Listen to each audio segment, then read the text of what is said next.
Good evening, wonderful Biafrans. Wherever you are on the face of this very planet, we welcome you to another exciting edition of Radio Biafra live broadcast. We are transmitting this very evening on a whole load of platforms.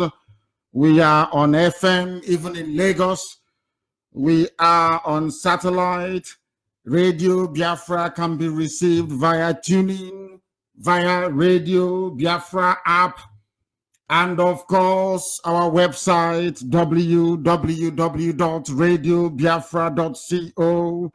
As I welcome you, I hope and encourage you to welcome other people as well. I say good morning, good afternoon, good evening, and good night to some of you, because Radio Biafra is listened to across the entire 24 time zones of this world, whereas it is evening in Biafra land to those of them in Australia. It is early in the morning to those in Japan, coming all the way to Los Angeles in the United States of America. Across each and every time zone, our people are listening. This is Radio Biafra, the only source of authentic information, the greatest university on the face of this very earth. If you have no reasoning capacity before coming to us, once you have listened to Radio Biafra, believe you me, you will begin to acquire some sense. And that is what we hope to accomplish this very evening. Therefore, I say to you, as I always do, you need your pen and your paper and a bit of common sense when you're coming to us, that you may learn, that you may become educated, that you may become discerning enough to understand the mess that the zoo, the damnable Zoological Republic of Nigeria, have put people in. After listening to us, you will no longer be the same, because here we speak the truth, the whole truth, and nothing but the truth. Because unlike those of them that spend their time perhaps serving the zoo, we are relentless. We are doing what we are supposed to do, because Elohim in heaven is our guide, our shield, and our protector. We remain whiter than white and whiter than snow, because this gospel of redemption we must propagate. We have been divinely mandated to spread this very good news regarding the restoration of Biafra, which no human being can stop. They tried to stop us between 67 and 70. They failed very woefully, because today this very name Biafra, this very noble family IPOB, has ensured the propagation of this very message, its relentlessness and absoluteness, its purity. That Biafra must be restored in our time. That is what we have come to do. That is the reason why we are born. That is the reason why we exist. And we are not going to stop nor relent until the sovereignty of Biafra is restored in totality. That is why this very gospel, we must preach it. Before we proceed, we must pray. We must hand over our proceedings to Elohim on this very holy day of Shabbat. Wherever you are, I will ask you, those who understand, accept, and submit to the inevitability of the divine hand of the Creator upon what we are doing, to please bow your heads as we pray, because we must proclaim the goodness of the Most High in the land of the living. That is why we must preach it. That is why we must reverence the divine Creator. And that is why we must do everything we can to ensure that Biafra is not only restored, but in truth and in every honesty. Our hands are clean. We remain whiter than white and whiter than snow, unblemished.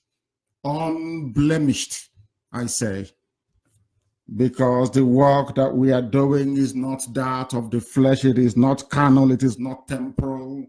It is spiritual. It is divine. It is holy.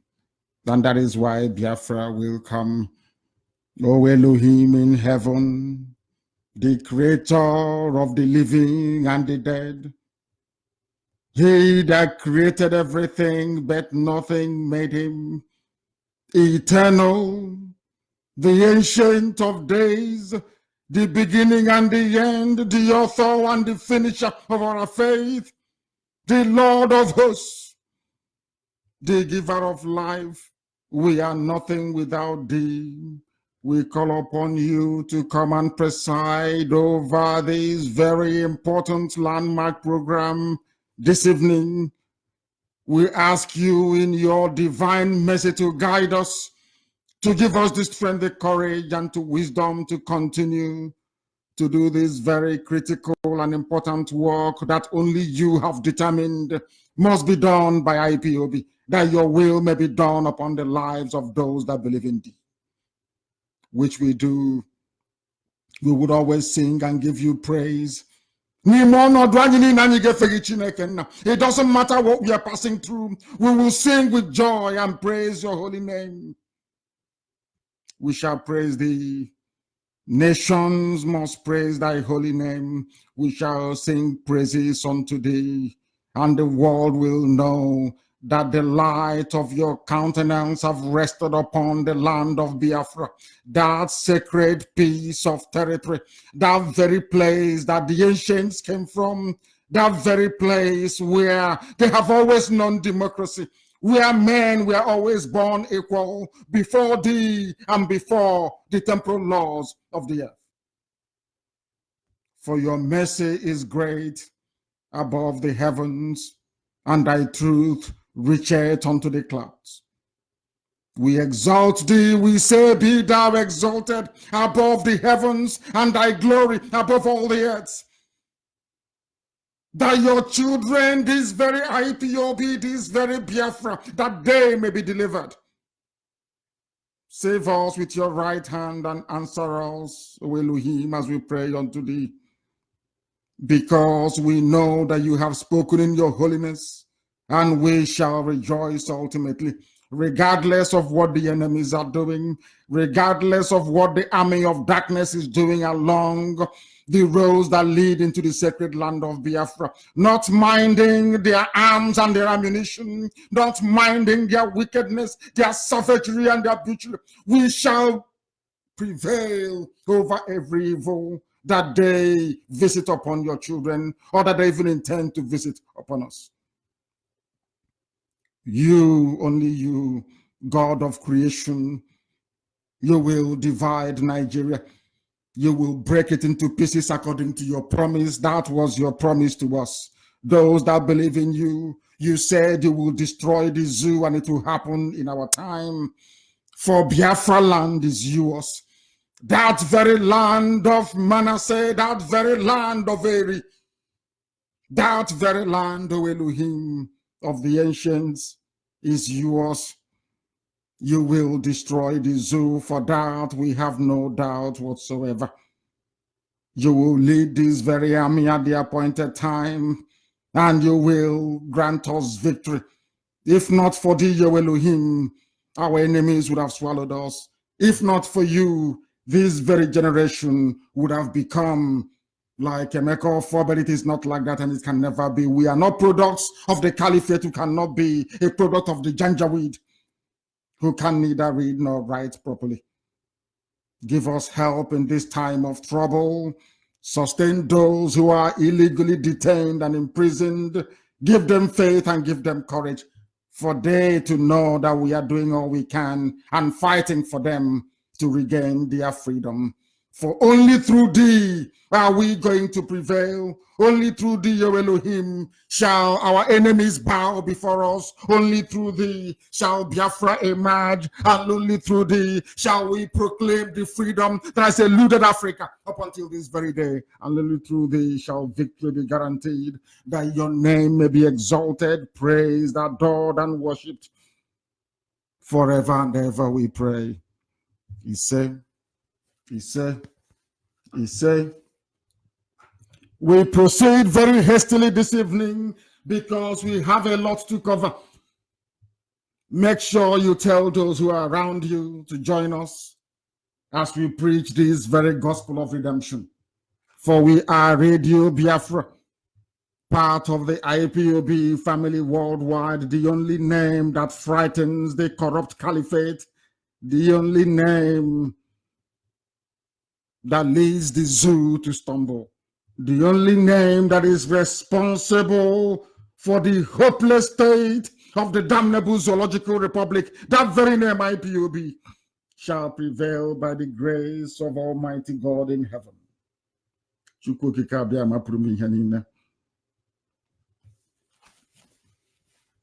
It is not just us anymore. The whole world have now come to the realization that the damnable zoological republic is finished.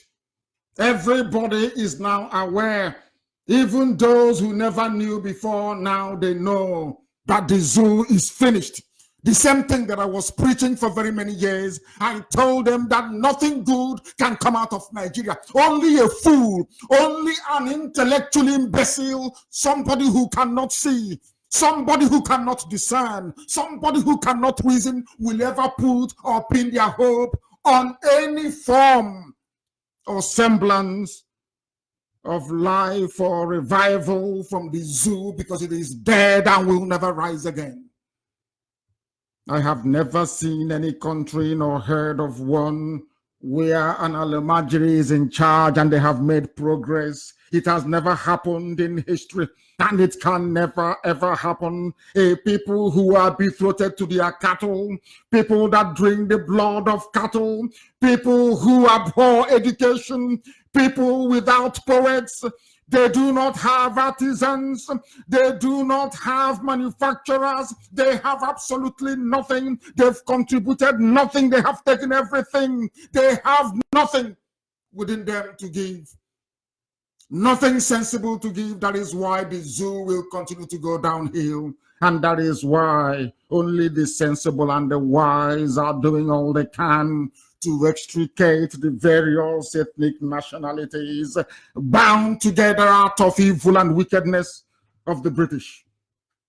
That must be dismantled for the will of God to prevail upon those who worship him and call upon his name in truth and in every honesty. Somebody have now realized that this very reign, this regime of terror, they do in the name of Buhari, because they are ruling the zoo. Jubril is ruling the zoo in the name of Buhari. I don't even want to get into that, because when I was looking for meaning to slavery, the entire concept of slavery, that people can come from the Sahel to West Africa to take us as slaves, that people can come from Europe to that people can come from Europe to take us as slaves. When they went to the Americas, they also came for us and took us to the Caribbean and to the North and the South American continent as slaves. One day I was pondering and I was asking myself why that was the case. I then realized that it is because we have defective reasoning capacity. We do not reason very well.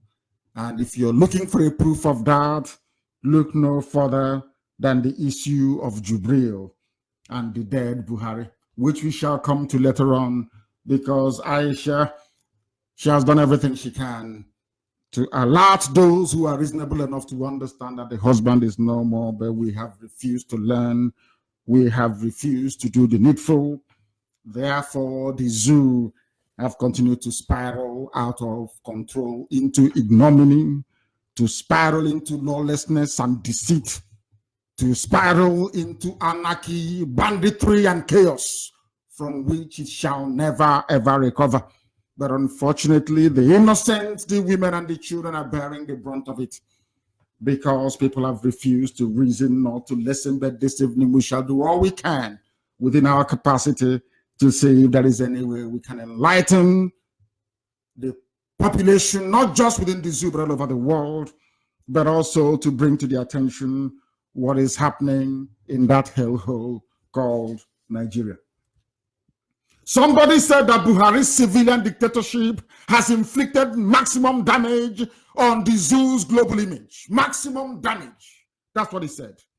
And as we said before, of course, why shouldn't it be? You were warned many years ago. Most of us warned you many years ago that the zoo will be destroyed, which we are hoping and praying for. And I also said it, that the best thing to ever happen to Biafra was the coming of the late Buhari, the Major General, the dictator, the ill-educated brute that only takes delight in massacring innocent civilians. I said it, and look at where we are today. A lot of progress is being made, and we shall continue to strive forward to make sure that Biafra comes in our time. He was a member of the House of Reps from Plateau State. His name is Honorable Bitrus Kaze. He said that those that rule in the name of President Muhammadu Buhari, or should I say Major General, they are running a civilian dictatorship. I said it when people were telling us we should vote in 2015. I remember saying to them to look at the case of the Islamic Brotherhood in Egypt. I said it. Go and look at their record. Anytime an Islamic extremist gets into power, they always change the narrative, they always change the constitution. The existing order can no longer hold. They always veer towards totalitarianism. I have said that. I said it in 2015. Anybody who can dig up any of my broadcasts then will testify to this. Anytime you put into power an extremist, a fundamentalist, as you people have foolishly done in Nigeria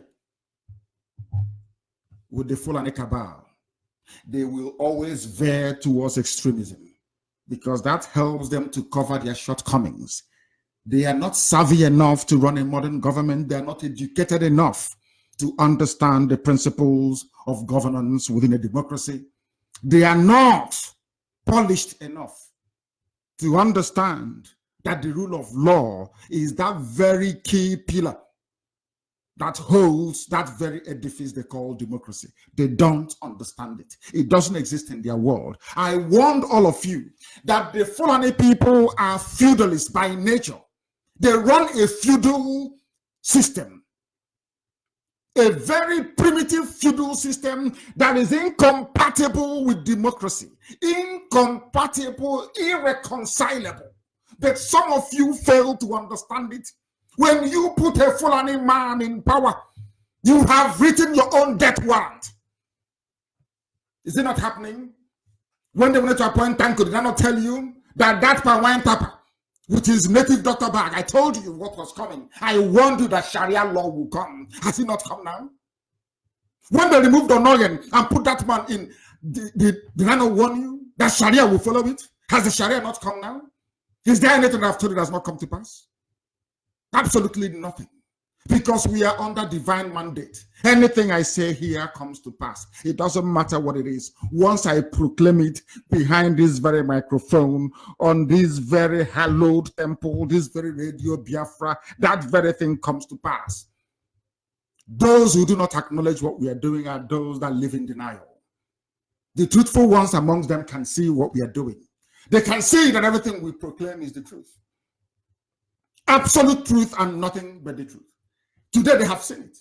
It's the same Tanko Mohammed today not talking about Sharia, and he will do nothing. All he can do is to complain, to whine, and to moan. That's all he can do. To wail for no reason. Some even put their hope and their faith in things that I do not understand. I warned you that this was going to happen. It has happened. What are you going to do? Khan will issue a statement, others will talk, they will write, and that's the end of it, and Sharia will come in. They have opened up the floodgates of hell. They are going to bring in their relatives from all over the place in Africa. These are people that shut down the border. That is hurting the economy. The border is shut. The economy is suffering, crippling, and because of this janjaweed, these illiterate savages in the Sahel, Ghana is taking out their frustrations on hard-working Biafrans doing their business in Accra and its environs. Because the Fulani feudal cabal, you need to understand this. People sometimes say, oh, but why focus on them? Because I say some of you are very stupid. That is your problem. When you have appendicitis and you go to hospital, you will tell the doctor to focus on it. If you have fibroid and you ask doctor, please cut it out. It is killing me. You don't abandon the fibroid that is disturbing you to start treating headache.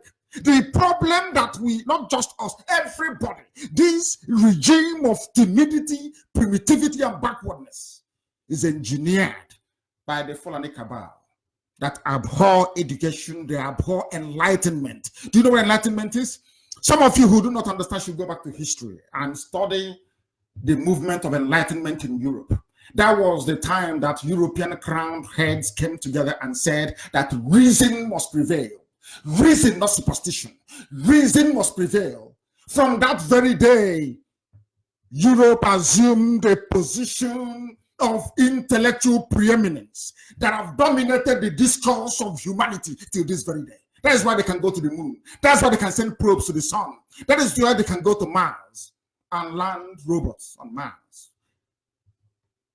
The preeminence of reason, to be able to reason. That is what we are trying to get some of you to do when you listen to Radio Biafra, to be able to reason properly.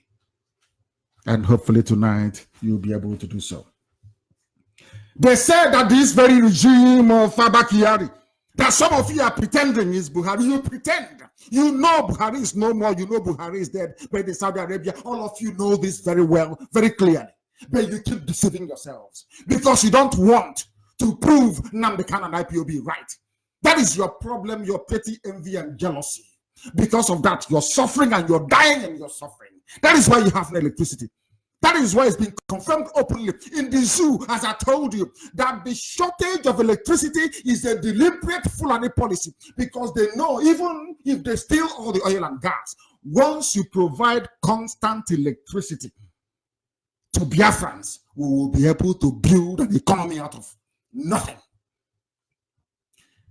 Lack of electricity in the zoo called Nigeria is a deliberate Fulani policy to impoverish everybody, because once you're poor, all that concerns you is what you're going to eat. So even when they steal from you, they give you 4 or 5 naira you because you've seen something you're going to eat. How do you think they manage to cover to Colonel Hanez and all the rest of them? Out of hunger. And out of their desperation, or in desperation for their need for survival, they compromise and they sell their soul to the devil. That is what the Fulanis have reduced you to. All of you listening. Your inability to reason is why you are in the mess you're in today. Thankfully, some people are rising up and beginning to complain. They are now complaining. Some people, they say, oh, we are from Niger Delta. We are Niger Delta. We are not part of Biafra. It is the same Fulani-induced poverty that is causing them to say that. The same Fulani-induced poverty that is causing them to denigrate their own people. And I ask them this. So you think that the Fulani want one Nigeria because they love you? That is how foolish some of us are. Very, very foolish. They're into one Nigeria because they own all the oil wells. They give 1 or 2 or 3 Yorubas some as well. So when you hear them talking about one Nigeria, you think they love you. Of course not. They need unrestricted, unfettered access to oil and gas, the proceeds from it. This is a country that imports oil, refined petrol. They export crude oil, they import petrol. And people don't sit down to ask themselves, are we okay at all? There are some things that you do, believe you me, as a human being, you should be ashamed of yourselves, I'm telling you. But your average Nigerian, your average zoo animal cannot reason. They cannot reason. They can never ever reason. How can you have 4 refineries that are functioning, yet you import petrol and kerosene from outside? Are you people okay? Of course not. You're a product of a zoo created by Britain to cage your thinking faculties, not just your body, your mind, but also your soul. Because you can no longer reason. You are not self-aware or self-critical. They are now saying it, and very openly, that they are living in a dictatorship. The same thing that I warned you will happen. They will disobey the law. That is in their nature. It is the way they are. They will change the constitution. They want to rule forever. That is the way they are. Because they suffer from inferiority complex. They understand it very well. They cannot compete. They know they can't compete. What are you going to compete with? I've asked you before. Have you heard of a foreign inventor that invented anything before? Have you heard of it? That ordinary matches and matches. Have they invented anything in their lives before? It's only to be moving cattle from place to place, pillaging, raping, killing. And some of you move about every day as if life is normal. The same thing you did that made it possible for Europeans to come and basically empty our villages and took us to the Americas to become slaves. The same behavior today, there is no difference. When you see evil happening, you keep quiet. The same behavior exhibited by our ancestors is what we are doing today. The same, and once you do it, you end up as a slave. Once you continue that way, you will end up as a slave. That is what is happening to us today. You see something happening before your eyes. You say, oh no, it's not in my village, it's in the other village. The same mistake that the Yoruba media made, and today they are suffering the consequences of it. You can see where we are today, everybody. Those who were before against IPOB, shouting up and down, what you're doing is wrong, your language is not very good. What is happening to them today? What is happening to them? Are they not lamenting? Is this man here complaining not from Plateau State, Honorable Bitrus Kazek, is not from Plateau State? Why is he complaining? If things are okay, why is a former lawmaker complaining that a dictatorship is in power? And how do you bring down dictatorships? Through a revolution. There is no other way, because they are impervious to reason. They can never ever reason. Go and check in former Eastern Bloc of Europe how they collapsed, in South America, all over the place. How do you remove a dictator from power? How? And when you talk about removing a dictator, are you going to remove somebody that has the backing of their people? The primitive savage North. Are you going to, when I mean the North, I mean the Fulham? Because houses are developed. They have advanced reasoning. How do you intend to remove them? When everything is tribal and sectional, how are you going to remove them? How? People do not understand that the politics in the zoo is always ethnic, it is always tribal, it's always sectional. If you ask some of the Yorubas, why did you not support Jonathan? They said Jonathan did not get enough positions. But everybody's a Nigerian, no, mind you. Today, this very day, this very present minute, every APC appointment is Fulani Muslim, all of them. They are now doing it in the open because they know all of us cannot do anything to them.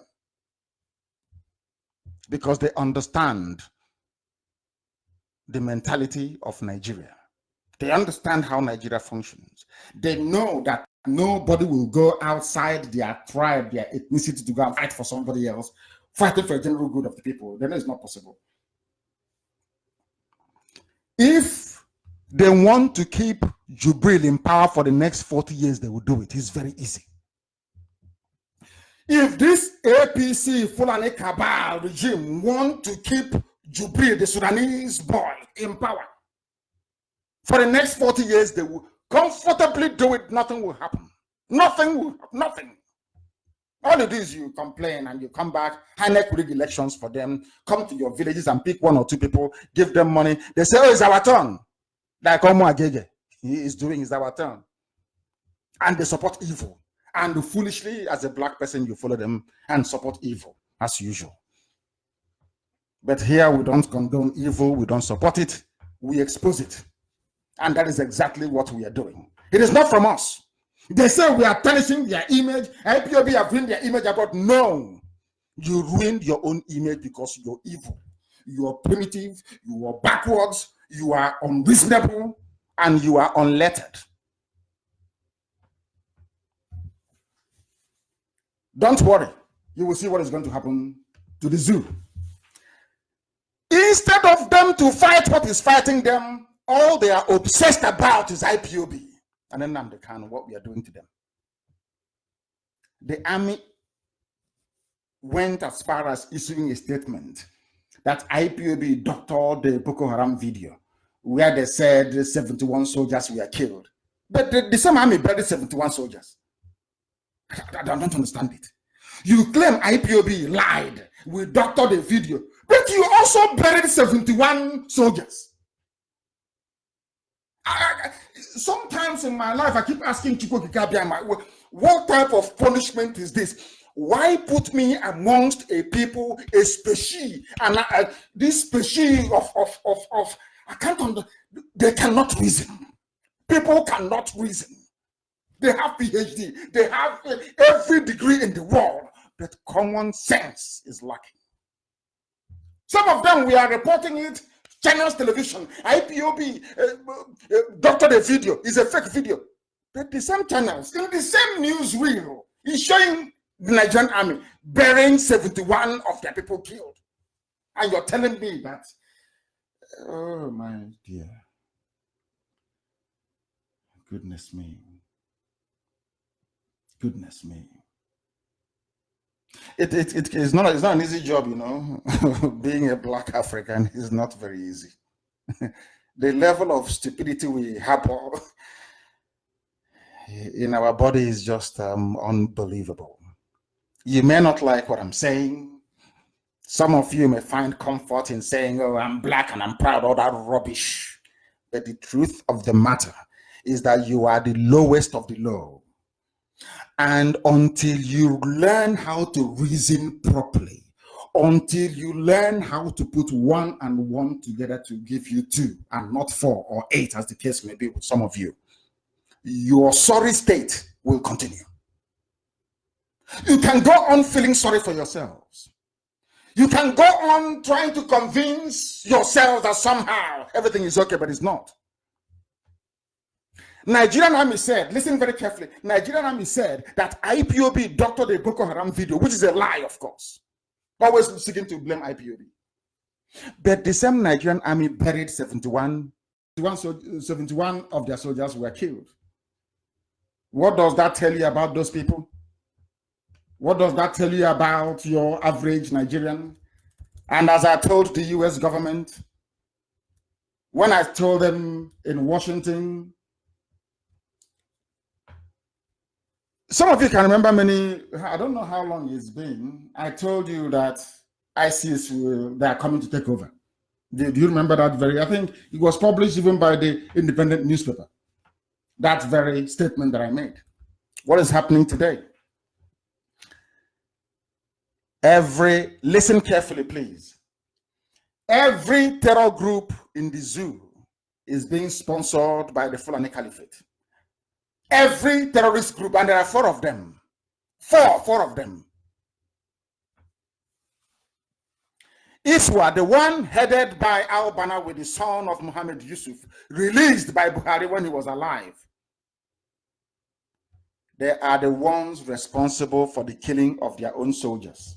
And they have claimed responsibility for an attack on army camp in Niger that left 71 military personnel dead. The same video that our brother picked up and provided a voiceover, a commentary, warning our people in the army. If you're a Biafran and you're in the army, let me even extend it to the whole of the South. If you're from the South and you're in the Nigerian army, your life is worthless. You will die for nothing. You are fighting, defending those who are behind your back, taking over your towns and your villages, raping your mothers, and slaughtering everybody in sight.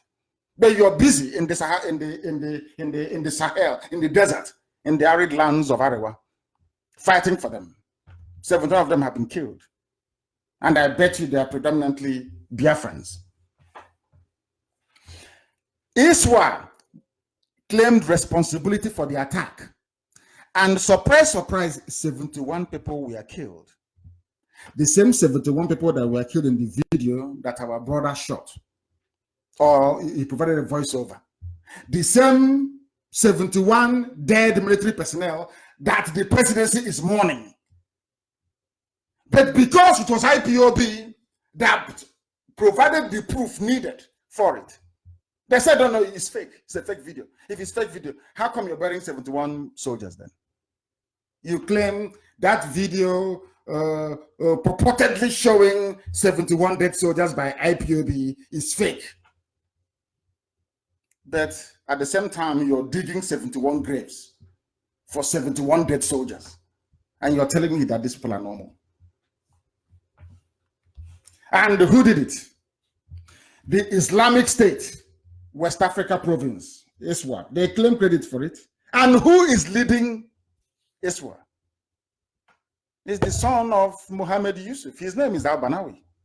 And who is Al-Banawi? Some of you don't know. He was arrested, brought to court in Abuja, the same time that we were going to court. And he was released from the courtroom there. He was released. But the OB and all the rest of them, people who are going about their normal business in Biafra land, they're in detention. But the person responsible for the killing of 71 soldiers, they arrested him, brought him to court, released him. And people talk about fairness, justice, and equity. And I wonder, where is it? Where is that justice? Where is that fairness? Where is that equity? Those who claim that they're politicians, those who claim they're public, commentators, those who claim the opinion, I don't know, should I say, those that mold public opinion, those who influence government policies, where are they? Your people are being kidnapped every day in Abai, in Onisha, in Omwanya, everywhere. In Asaba, in Iguacha, which the white man named Port Harcourt, in Enugu. For no reason, but the person heading the group that killed 71 soldiers was arrested and released from Federal High Court in Abuja. And people are saying that is somehow there is fairness in Nigeria. It is working. Some of the idiots that argue Nigeria has to be won because of it provides it's kind of counterbalance against regional instability. They're talking rubbish. And I keep asking them, for how long will this nonsense continue? For how long will Fulani be doing as they please? For how long will they continue to kill innocent people? For how long? I keep asking. And these are the people, the same people that killed 71 soldiers. They are the ones that tomorrow they'll tell you, oh, they have repented. They have been rehabilitated. They will now join the army and the police. The same people. I have never seen this level of hypocrisy. Unbelievable level of hypocrisy. I've never seen it. All those who are shouting up and down, oh, 2 policemen, they died. They came to Orifite. 2 policemen died. Condolence message to solidarity message to police, to everybody. Where are they now that Fulani people have killed 71 soldiers? Where are they? And these soldiers did not go to storm anybody's house. They were on their own and they were slaughtered. All we did was to show the video. But given that, I don't know, Nigeria, I don't know what's wrong with them. I have no idea. That's Zoo. The video we showed said 71 people were killed. You said it's a fake video, but you went and you buried 71 soldiers. Now who is lying to who? And for what reason? And this is what they do, and they will continue to do it. Some of you do not know, as we are coming on air today, that you know the very educated Onoren. You know Onoren very well. Some of you know him. The one they removed to bring in Tanko Muhammad, and the madman for that matter. I don't know what they put in that bag. That hunter's bag that they carry. Maybe some of you can tell us what they put in it. I have no idea what they put in it. That is Fulani Nigeria for you. that the British are defending. Something isn't it very funny that the case of Showore, all of a sudden, the British mission to Nigeria have now found their voice, they can now speak. If it's to do with Biafra, no. Anything that will disrupt the status quo, that will stop the corruption from, feeding off the pain and the suffering of the masses, no. Now they have found their voice, they're speaking once again. This was the go, and I want Chinasa, Mazio Foreman, Abaka, go and look for that very program I did. The lecture I gave on Radio Biafra concerning Tanko Muhammad, the Sharia Chief Justice of Nigeria. I warned you then that they will bring in Sharia. I told you that was why they brought him in. I said it on air. Go and look for it and you'll find it. What is happening today? Because you see, that is the way they function. They beat you into stupor because they know that Britain, because before anybody intervenes in Nigeria, they must first of all ask Britain. Because some of you do not know that after the Second World War, when the United States of America asked Europe to disengage from Africa, warned the whole of Europe to get away from Africa, that colonial nonsense must come to an end. There was also a parallel meeting that was held. In that meeting, it was agreed that former colonies of European powers should remain exclusively their sphere of influence. What do I mean by that? As Nigeria is, nobody does anything in Nigeria without British approval. Nobody does anything in Benin Republic without asking France. Nobody does anything in Congo without asking Belgium. You can't do anything without asking these powers. You cannot. Go and try and find out. You can't go into Angola or maybe go into Equatorial Guinea without asking Portugal. You can't. You must ask them. Some of you don't know that what you are passing through now is what is markedly worse than what happened during colonialism. Worse. You are now in the phase of neocolonialism, where they use local instruments, willing tools within you to run your life into the mud. The same thing that they did with Ohaneze. Appoint some fake people, say they are now your leaders. They are in Ohaneze. They take them to Abuja and to Lagos and throw parties for them, give them a few contracts. Meanwhile, our oil is going in Anambra, in Imo, in Abia, in Ebonyi. Our precious stones are disappearing every blessed day. In Iguacha, our oil is going. The whole of Delta, the same. Delta State, there is. In Akwa Ibom, the same. And I keep asking people that keep telling me about Niger Delta, show me one oil billionaire you have in Bayelsa State. Name one oil billionaire. The answer is zero. None. But you are busy online writing rubbish against IPM. We are Niger Delta, so all these fools, idiots. Amend Nigeria's constitution, accommodate Sharia law in it. They have spoken and they will do it. They will do it. And what are you going to do about it? Absolutely nothing. You only complain. Oh, we leave it to God, though. Khan will say that's Christian Association of Nigeria. Oh, we leave it. We not go agree, or we not go agree. That's all. And you go home and you lie down and you sleep. Instead of you to give credit to IPOB that is doing something, instead of you to rise up and join IPOB and make sure that this impunity comes to an end, or you're busy yapping rubbish as usual. My happiness is that the whole world listens to Radio Biafra. We don't feel sorry for ourselves, and they know that. We don't, because we don't have any time to feel sorry for ourselves. Our stupidity must be exposed. We must. Listen carefully. This is a country that practices common law, enshrined common law, a democracy. All of a sudden, the Chief Justice of that very place, Tanko Muhammad, he now wants the constitution of the country to be amended to accommodate sections of Sharia law. And where did all this nonsense start? It started from my trial, when Binta Nyako said, or asked my counsels in the court that they should go and acquaint themselves with Sharia law. IPOB kicked against it. She said it in her own court, that our lawyers should go and study Sharia. how she wishes that they can go and learn a bit of Sharia. He wants Sharia law to be taught at our universities. So University of Nigeria and Soka will have department, law department, and also Sharia law department. University of Calabar, law department, and Sharia law department. That's what he's saying. And they will do it. Are you going to stop them? Who is going to stop them? Somebody should tell me who is going to stop Tanko Muhammad and his crew from doing what they said they're going to do. Are you going to stop them? Are you capable of stopping them? It's only IPOB that can. This is the Chief Justice of a secular nation, so to speak, also they claim.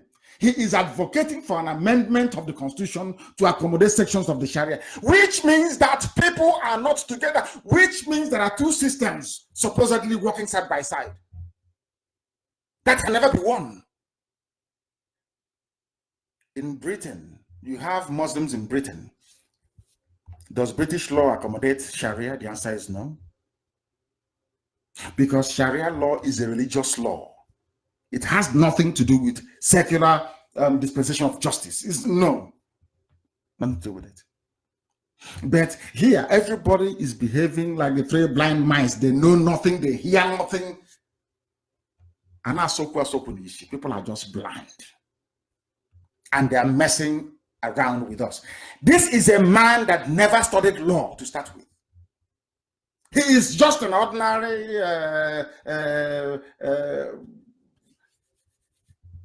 what they call them again in is it Alakali? I don't know what they call them. Kotama in a Sharia court. Chief Justice of a Federation. The man who is learned, or Nogan, that studied law, went to school, became a judge, became a Chief Justice, everything. They removed him. They brought in this thing from heaven knows where. The gods must indeed be very crazy, I'm telling you. Look at what is coming out of the mouth of a Chief Justice. Sharia law. So University of Lagos, Sharia law department. University of Benin, Sharia law department. That's what you're going to have everywhere. Because they've said it. And on top of that, that Arabic must be taught in primary and secondary schools across the entire zoo. I call it a zoo. Some of you call it Nigeria, but I think you're mistaken. It's a zoo. It's even worse than a zoo, to be honest with you. Now you understand why Africa is backwards. We are the problem. Not the leaders. The leaders are not the problem. Ordinary people are... Ordinary people remain the problem that we have. Not just in Biafra land and the wider zoo, not just in the whole of West Africa, in the whole of Africa, is the public. Forget about the leaders. The same thing that these Fulani feudal lords are doing today, the same thing happened in Europe. Europeans said, no, we can't have this rubbish. The Arabs rose up, Arab Spring, to say all this rubbish must come to an end. Ask yourselves, why can't everybody rise up in the zoo to say enough is enough? Because you are not one people. You are not the same and can never be. There is a saying, I know the world is listening, and of course we prefer to preach in English. But there is an adage where we come from that I think explains, or should I say encapsulates everything that is wrong with the zoo called Nigeria.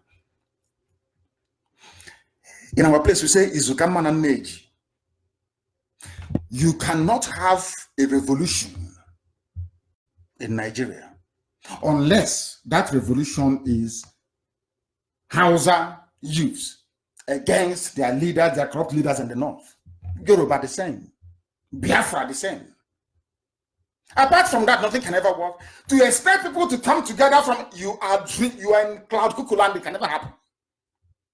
That is why this man is beginning Sharia. Because they know nobody's going to fight them. They know that very well. Nobody is going to fight them. That is why they can do whatever they like and get away with it. Very, very sad indeed. But it is happening. They are now bringing in Sharia. And who's going to stop him? He was represented by the Grand Qadi of Niger State at the ceremony where this nonsense was uttered. The name of that one is Justice Muhammad Danjuma. He's a justice, so he's Sharia. He's the Grand Qadi of Niger State, but he's a justice. They can put him in appeal court. And from there, he goes to Supreme Court as a justice of the Supreme Court, delivering judgment on everything, on things that he did not study or read, on things that he is incapable of understanding. But you are in Nigeria. That is the gift they give you for being in Nigeria. They give you a grand caddy from Niger State. His title is Justice Muhammad. Justice, full title, Justice Muhammad. How many justices have you seen from customary court? Making it all the way to the Chief Justice of the Federation. The answer is 0. Do you understand the dilemma and the difficulties people are having? Do you see why the Yorubas are confused? Because half of them is Muslim, half is Christian, half believes in Sharia, half believes in what's it called, in common law. Nobody knows where they stand. I have no idea. I have no clue what they believe in. We need to articulate and ask ourselves this question all the time. What do we want? Once you define what you want, the rest becomes very easy. But I'm just telling you right now that wishing or hoping or praying for one Nigeria is the most foolish thing any idiot can do from the zoo. Only a fool can ask for one Nigeria, because we have what is called irreconcilable differences. Our value systems are not the same.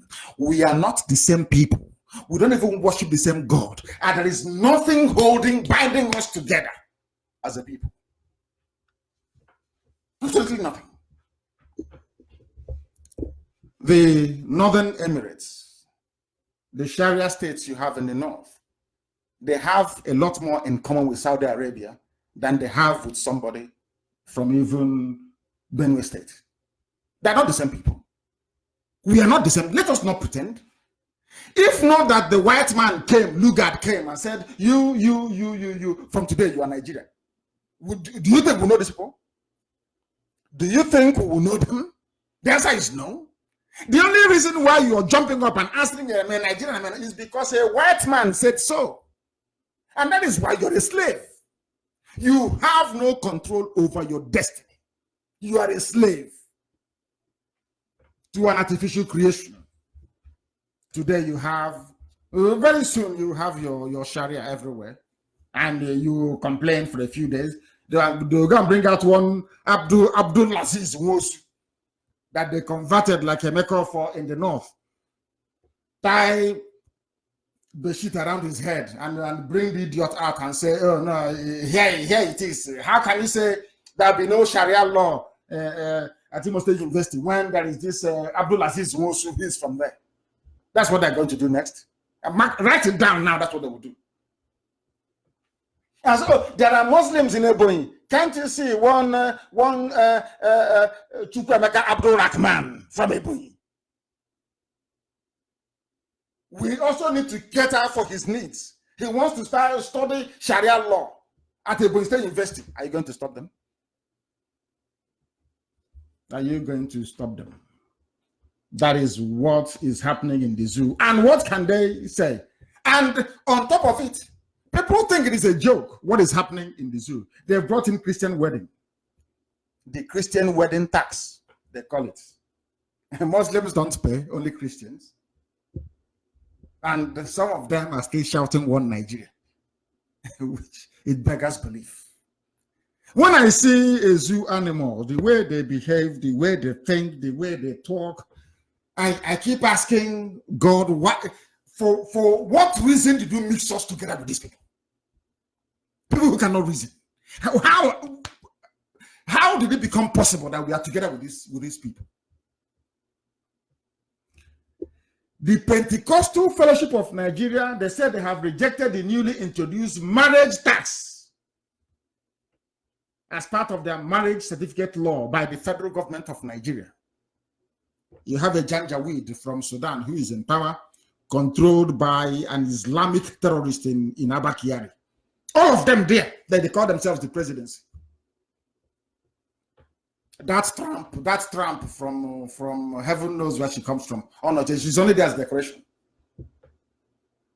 Somebody who was busy moving, doing human trafficking, sending prostitutes to Italy. It's part of the presidency. That is what is happening in the zoo. They have introduced a tax. It is called marriage certificate law. The taxation is once you go and you marry in a church and the pastor is giving you certificate, you are paying tax to the federal government of Nigeria for getting married. If you don't want to pay the tax, you go and marry in a mosque. You go and get an imam to marry you. Then it is free. And all of you are in one Nigeria, pretending everything is okay. We Nigerians. I look at you people and it can never happen again. If there is something like afterlife, I will not, some of you I will never meet. I can never meet some of you. So you people are lower than wild beasts in the Serengeti. You can't reason at all. Very sad indeed. They are taxing Christians. Go and get married and pay. But if you're a Muslim, there is no problem. You don't need to pay. What does that mean? It means if you don't want to pay the tax, you just become a Muslim. The same way they're doing. Some idiots have been saying, we are from Niger Delta, we the South. Some useless set of people. Whereas every oil well, every oil block, all the oil billionaires, they are from the north, with a handful from Yoruba land. Yet you cannot reason. They come to you, they say, oh, let us be one Nigeria. This is our Nigeria. Let's not spoil anything. Ogoni land is polluted. Nothing can grow there anymore. People are dying. People are dying. Lung diseases, cancer of all types, killing people. Those who are enjoying it are in the desert, having fun. They contribute nothing. They take everything. And you're busy down in Biafra land writing rubbish. He said, we in the Niger Delta. And of course, being a pipeline guard to your masters from the north. Very sad indeed. Very, very sad. This is Radio Biafra. We're live and we are direct. The time now is approximately 8 p.m. in the blessed land of Biafra, where you have to go through 80 roadblocks before you can get into Biafra land. 80 roadblocks before you can get in. We'll come to that later. 80 roadblocks. Now what they do is that they stop you, they bring you down from the vehicles, they open your phones. That's what Nigeria soldiers do. Meanwhile, their fellow terrorists are killing them in the north. They are not asking those that are recruiting into the army, former terrorists that they claim they are former, or terrorists that are taking into the army. They don't check their phones, but they come to Biafra land and they check our phones. If your phone contains anything to do with Biafra, they bring you down, they kidnap you, they kill you, and they harvest your organs. They send it to India. Some people will go to India and buy the same organs harvested from their own brothers and their sisters. Are you sure we are okay? Are you sure as a people that we are normal? The army checkpoint, police checkpoint is 80. Some say the 60, of course it's not, we've counted it. 80 checkpoints, 80. But in the north, where there is Boko Haram, there is no checkpoint. In the north, where they have ISIS in West Africa, ISWA, there are no checkpoints. In the north, where you have the real banditry, kidnapping, they don't have that many checkpoints. Because if they did, there will be no kidnapping along Kaduna-Abuja Expressway. Now you're beginning to understand. Now you're beginning to appreciate the level of mess people are in.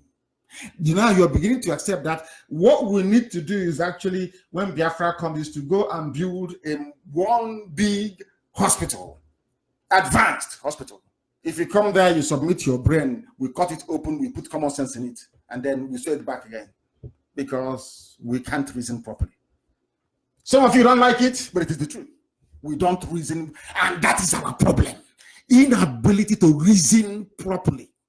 That is the problem of the black man. That is why you have no electricity. You have gas, you have oil, you have sunlight, you have no electricity, you have engineers.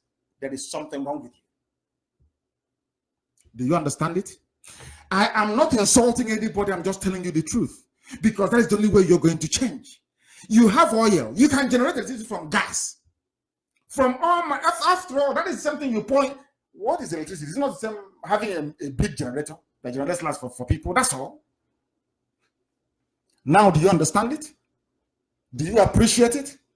Do you understand your level of stupidity as a Nigerian? Do you see how foolish you are as a Nigerian, that you are the embodiment of stupidity?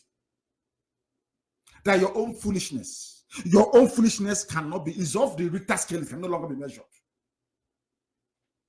But tomorrow you will go to your local church and say, oh, I'm praying to a God of miracle. Bring miracle for us. But the only miracle you need is to ask God to take away your stupidity and put common sense in your brain. And all your problems are solved. Solved. You are going to pay. Somebody is now complaining, maybe because Benny Hinn has spoken, some of them may listen. When I was telling you that they're coming to Islamize you, didn't believe me, did you? But now Benny Hinn has spoken. They said Nigeria's unity is non-negotiable. It is the oil and gas that is not non-negotiable. The oil and gas in our land. Somebody is writing on, somebody is writing on Facebook that we should, it is hate speech if we insult Nigeria, that we should use our native language to insult Nigeria. But Nigeria can, so which other hate speech do you need when I have to pay to get married? In a synagogue or in a church or in a temple? But the Muslims cannot do that. Their own marriage is free. They even give them, what's it called? An allowance. Because all the imaginary that you see, they're not doing anything, they're not surviving. How are they feeding? Is it not from the oil and gas that comes from the south? And the taxes that we pay? Those of us that do business in the zoo called Nigeria. Is that not what is happening? They say that the notion that Nigeria is a united country has been proven to be false based on past and present realities facing the country. People now know it, that Nigeria is a fraud. Nigeria is false. It doesn't exist. It's only in the imagination of the corrupt and the neo-colonialists. Nigeria should not have existed in the first place. It is people are now, even the likes of Benny Hinn, they now acknowledge it, that Nigeria can no longer function. He's a white man. I think he's from Iran. Benny Hinn is from Iran, isn't it? Yeah, of course, they're ancient people. Everything, some of the things we know today are started from Iran anyway. They are you heard about the Medes, the Midianites and all the rest of them, Babylonia and all that. It's from there. It's from there. Very advanced people, I must say. So we can regard them as people we can listen to. But he's from Iran, he's a Christian. He's now telling you that since coming to power in 2015, this present regime, in the name of the dead Buhari, has done more harm than good to the unity of Nigeria. So saying that Nigeria is non-negotiable is the most stupid thing anyone can say.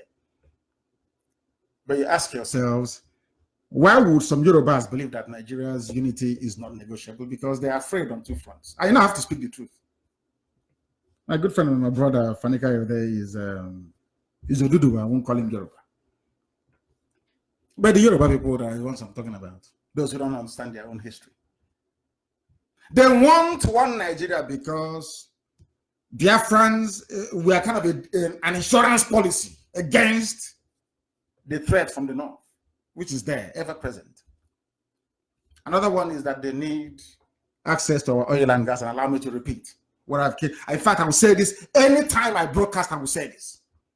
We will give away our oil and gas for free, not just to Nigerians, but to all of West Africa. We will pipe oil. Every West African nation will have oil and gas from Biafra land. Because if they're developed, it's better for all of us. It's called economies of scale, if at all some of us read economics. Let everybody be developed. It's for the good of everyone that we are all developed. It's only in Africa that you only want to be the only upstairs in the village. You don't understand. And then you complain about armed robbery. But if everybody is comfortable, nobody will go and do any armed robbery. You can leave your doors open. You can, enjoy life without worrying about who is coming to steal from you. So you don't understand that. Do you think that white people, they pay insurance, they pay benefits and both housing and food stamps because they love doing it? No. Because if you keep people well fed, there'll be no need for robberies, and at least you reduce it. Buhari's government, run by Jubril, telling you that the country is indivisible, and you believe them. But they're the ones dividing it. You claim the country is indivisible, but you're the one bringing Sharia. You're the one bringing armed bandits from all over the place to come and be killing people in their own land and taking over their farms. You claim that you want one united Nigeria, but every appointment, every position is Janjaweed, Fulani, Alamajri from the north. You want one country, one Nigeria. You send police and soldiers to go to people's homes and try to kill them for no reason. Whereas the bandits that you're arming, Aiswa, Albanawi in the north, killing people, you have done nothing about it. They have killed 71 soldiers. How many houses were burnt in the north? You came to the first house to burn his house. How many houses were burnt in the north as a result of 71 Nigerian soldiers being killed? How many houses belonging to Fulani terrorists were burnt? How many villages were ransacked? That is why the ego for Rifite is a very stupid, useless man. Our people don't reason anymore. I ask you, the more you write that type of stupid letter the Igbo of Orifite wrote to the Commissioner of Police, the more you give them the encouragement to keep coming and killing your people out of your own stupidity and cowardice. How many houses were burnt in the north? I ask, as a result of 71 Nigerian soldiers being killed. The answer is 0. How many checkpoints do they have? How many people have their phones searched in the north? None. But because we are peaceful, that is why they come to our land. Because we are peaceful. That is why they continue to do what they're doing to us. Some of you don't know anything.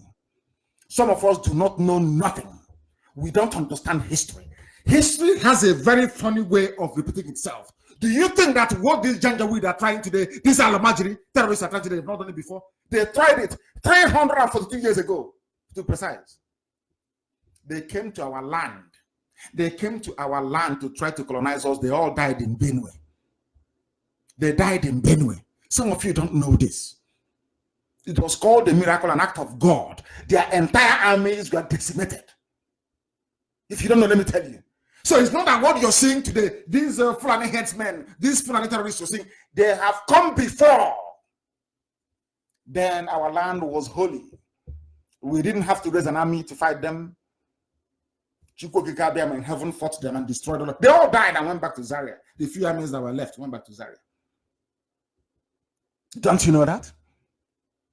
But now, because we are very sinful, our sinful ways, they have now come.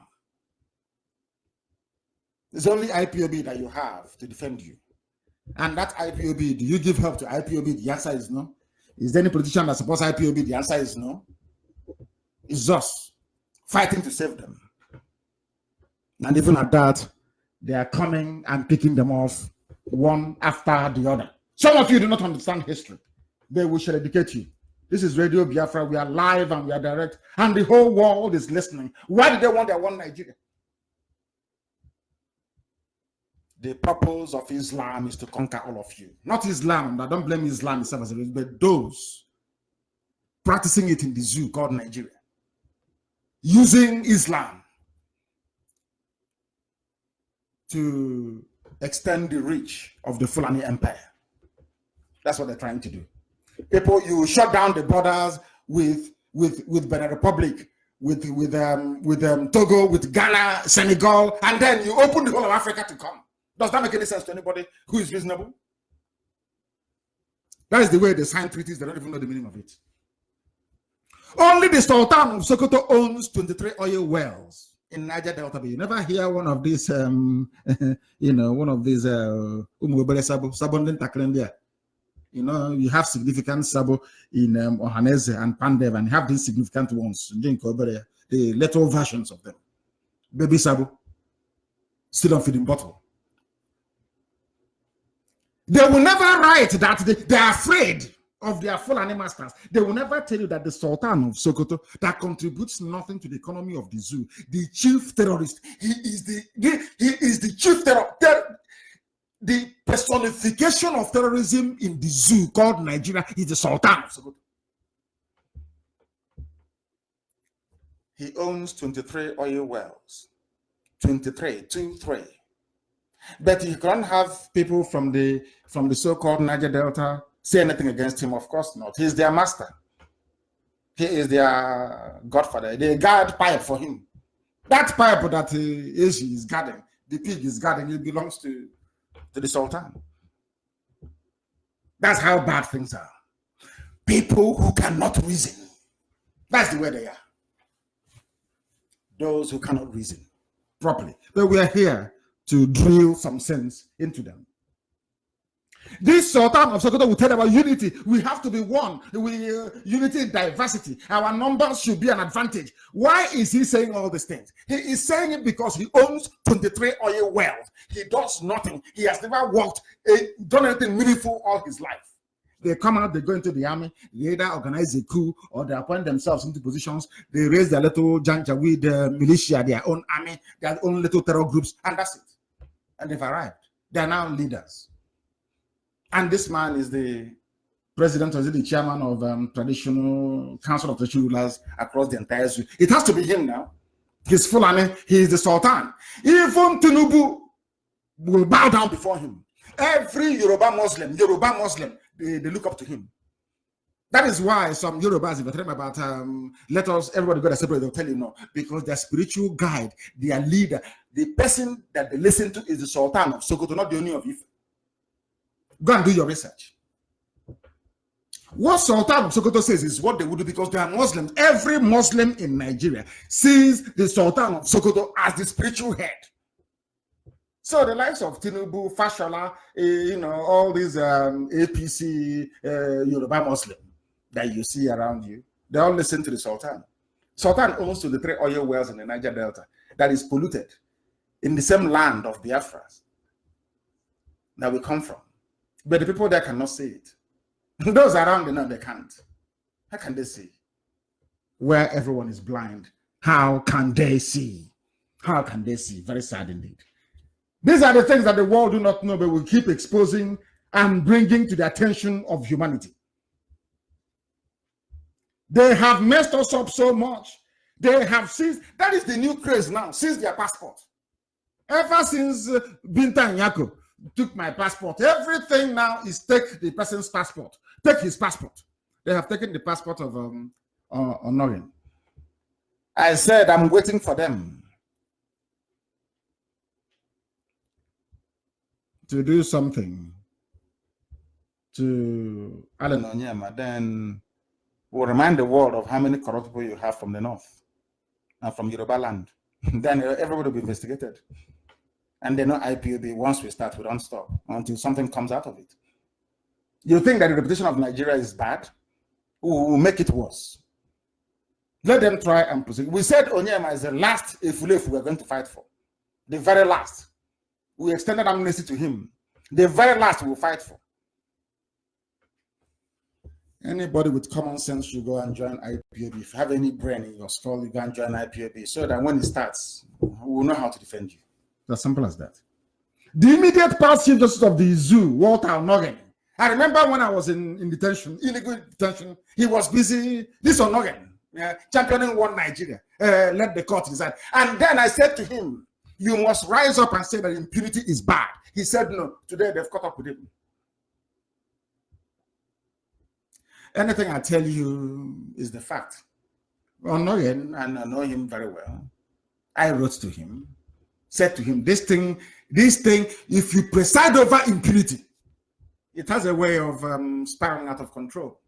He said no, that in fact the Joffo and my team should not hold any press conference anymore regarding my case. He was the man that introduced it.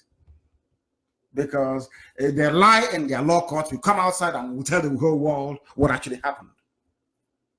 He was the one that stopped it. Onogen stopped it. Said no, that lawyers should not be addressing the media anymore. It was him.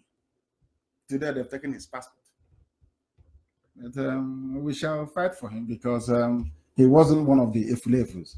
So he's exempt from it. They've taken it. And the person that replaced him, a palm wine tapper, cannot speak English. I don't even know if I can find unbelievable. I think a lot of people were I'm trying to see if I can find this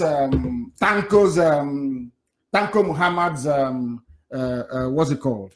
His was it question and answer session? I think there was they call it valedictory section. You know, the zoo, they have all these fancy names for things. I don't know what they call it. I want to see if I can actually find it. If I find it, I'll be able to play it for the whole world to hear what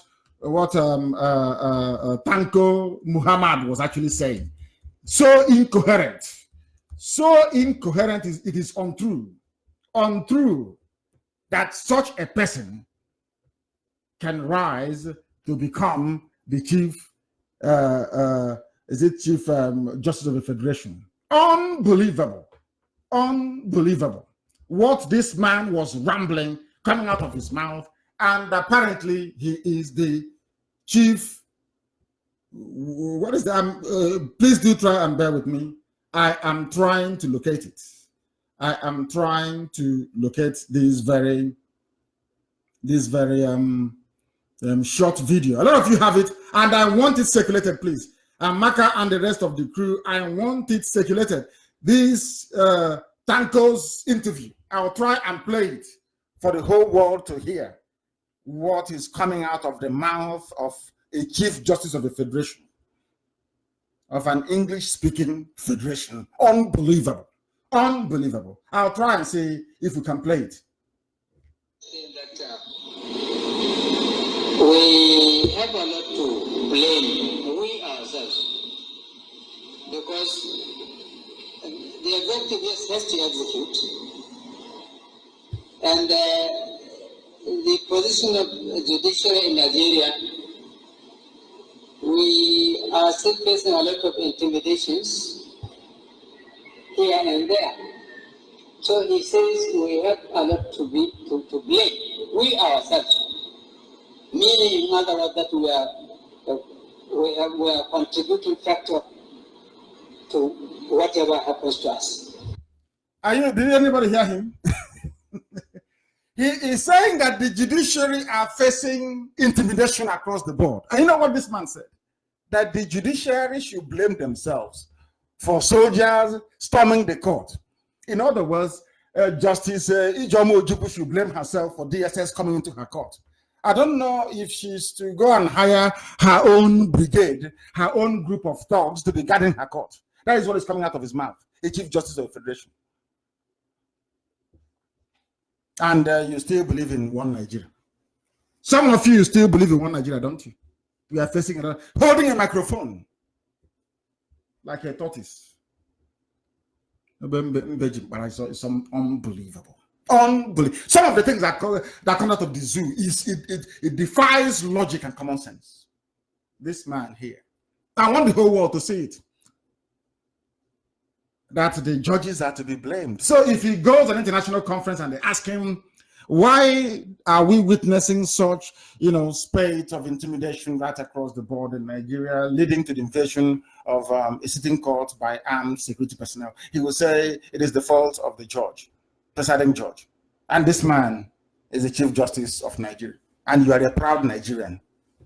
May Lucifer have mercy on your soul, because you are out of the grace of God. So God can have mercy upon your soul. That was the man they removed Onoyen and replaced him with. That is the man they replaced Onoyen with. Unbelievable.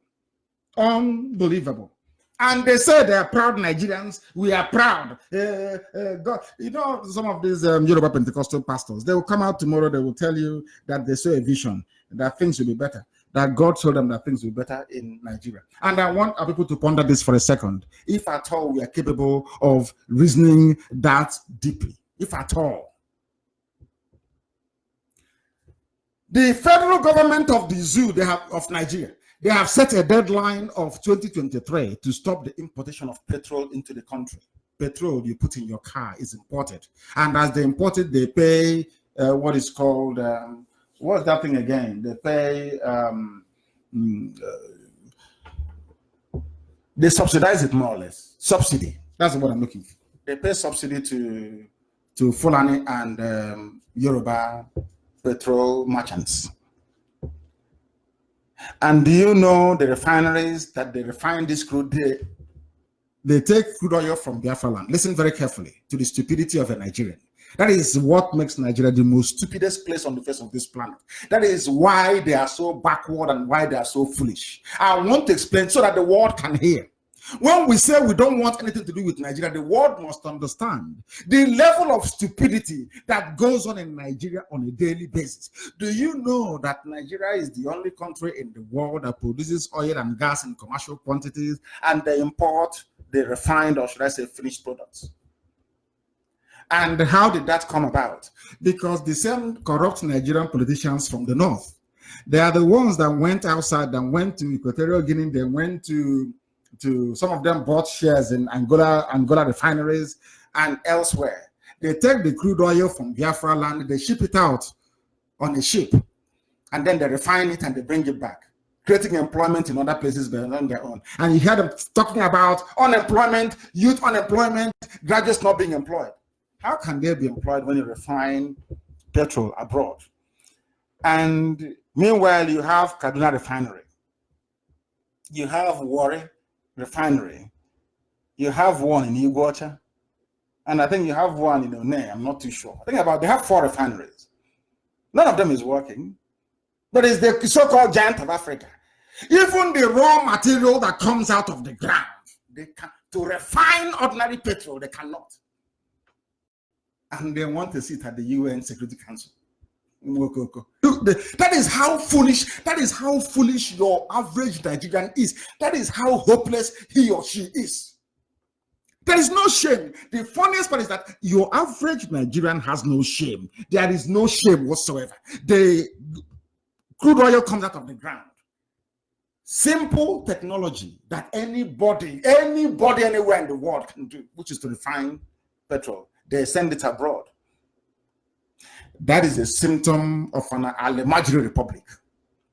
Such level of failure can only characterize a country ruled by a Fulani person. That is no other way to describe it. There's no other way to describe it. Very, very sad indeed. That is how sad it is. They are going to stop the imposition. They are not ashamed of themselves. 21st century. Not ashamed of themselves. Not ashamed of themselves. This is one Nigeria. You can see institutionalized stupidity.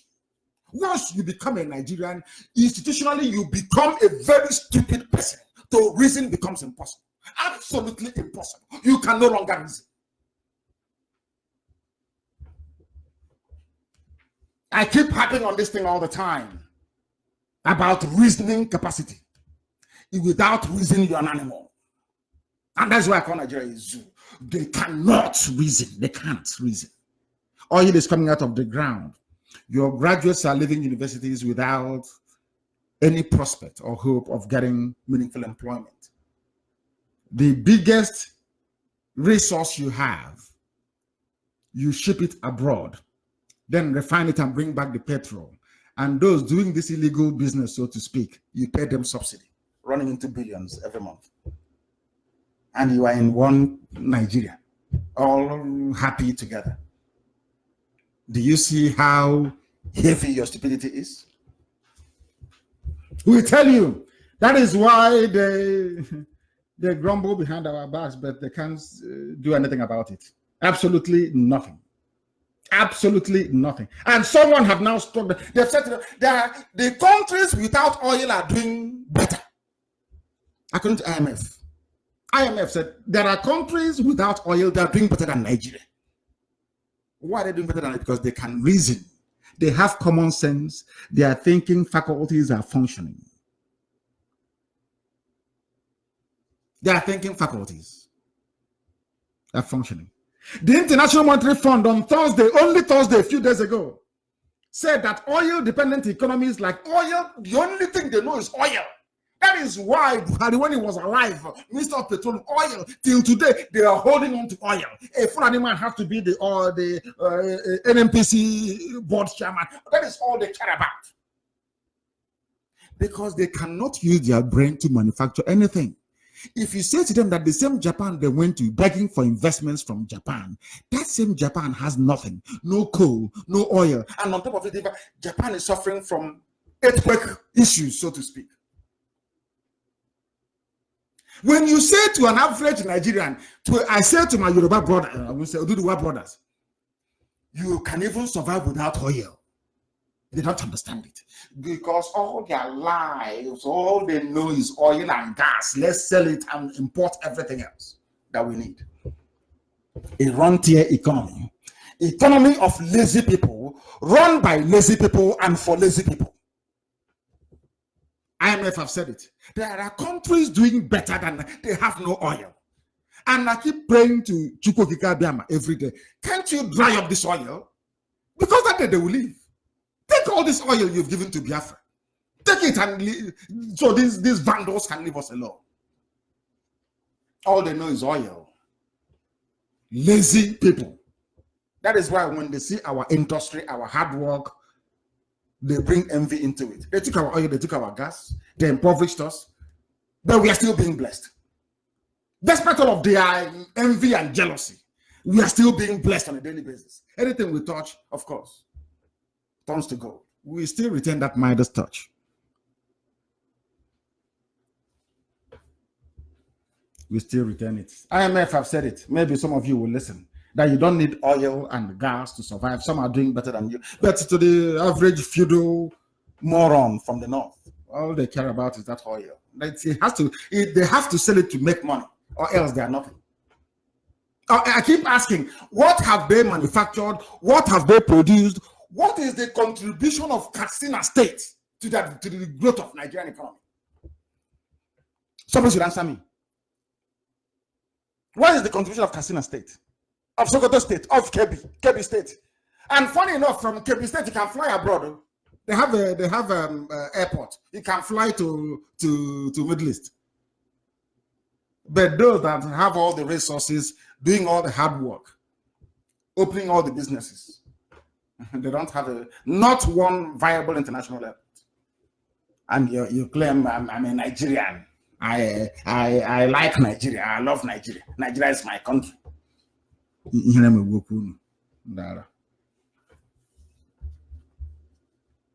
And in the midst of all this nonsense, the truth is being told every blessed day by Aisha. But you know, we are black now. We are Africans. It goes in through one ear, it disappears through the other.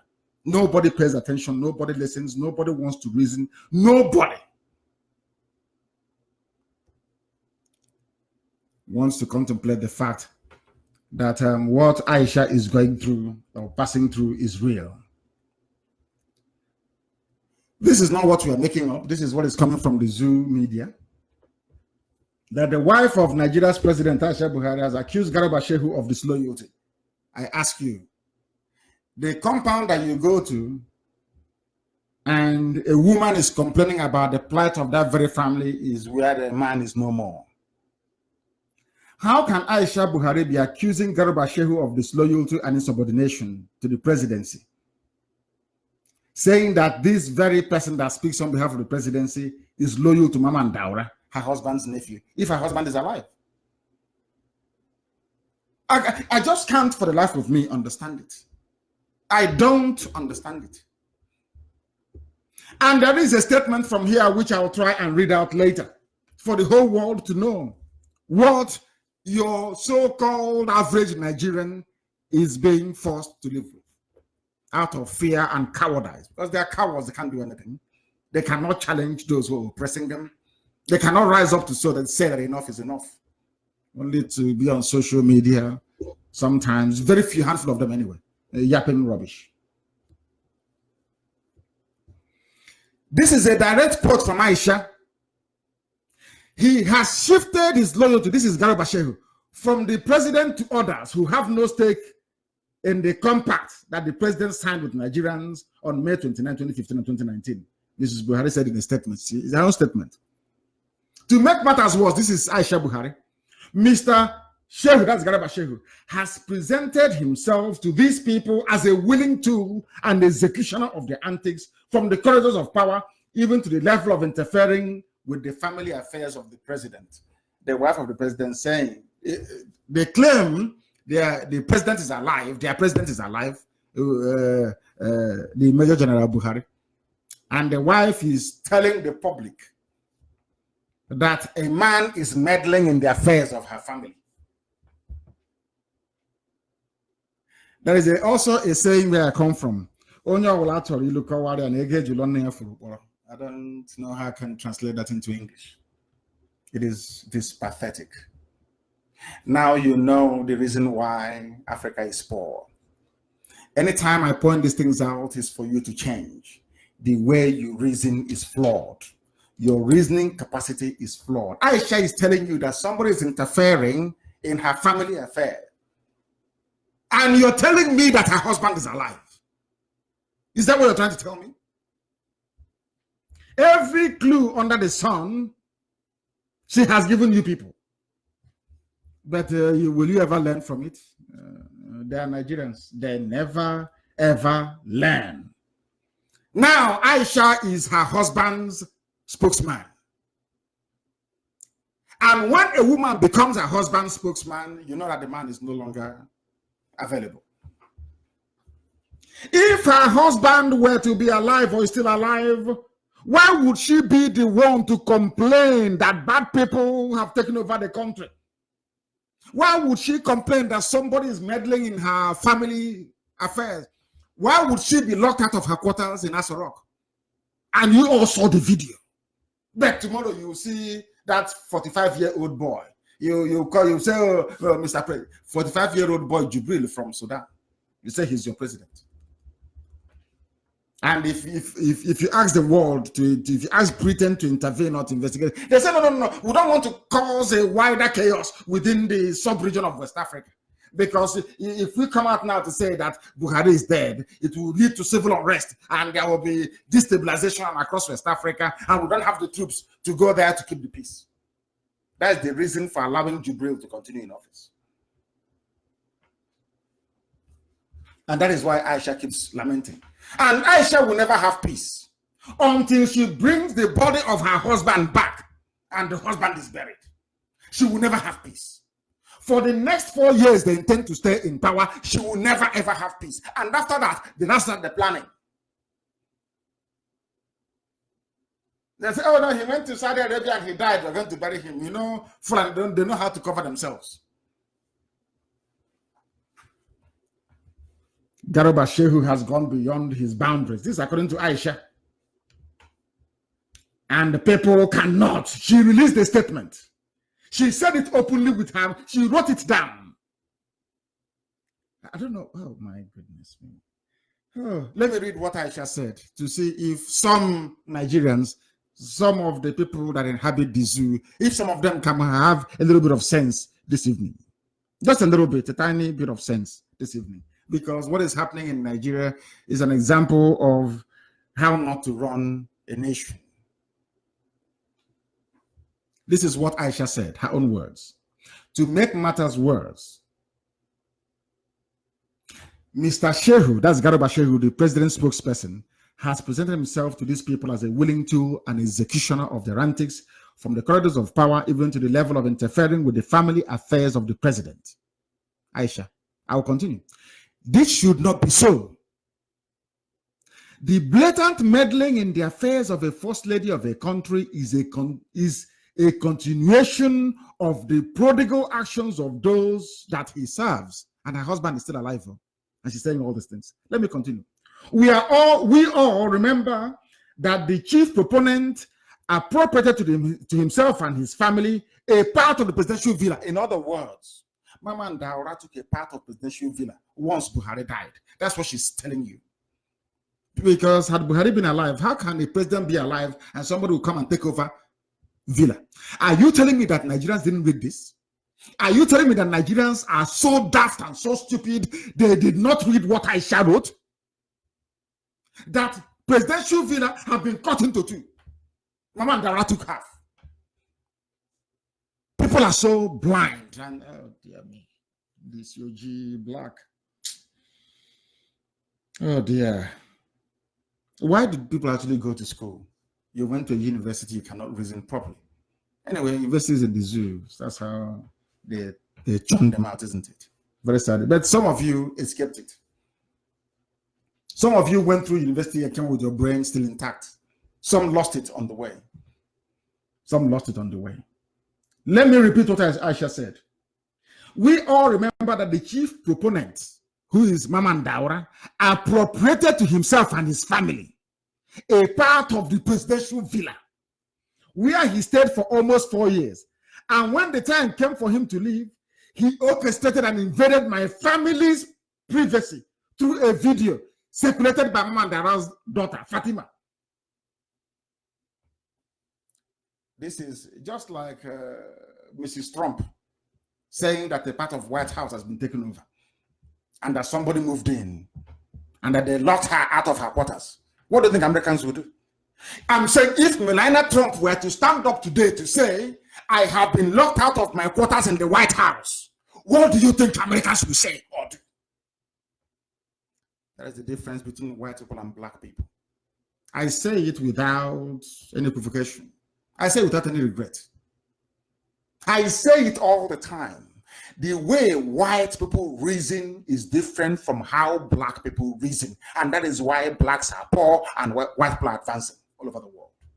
Say, quote Nnamdi Kanu, that's what I said. The way we reason stinks. A first lady is telling you that her home was invaded.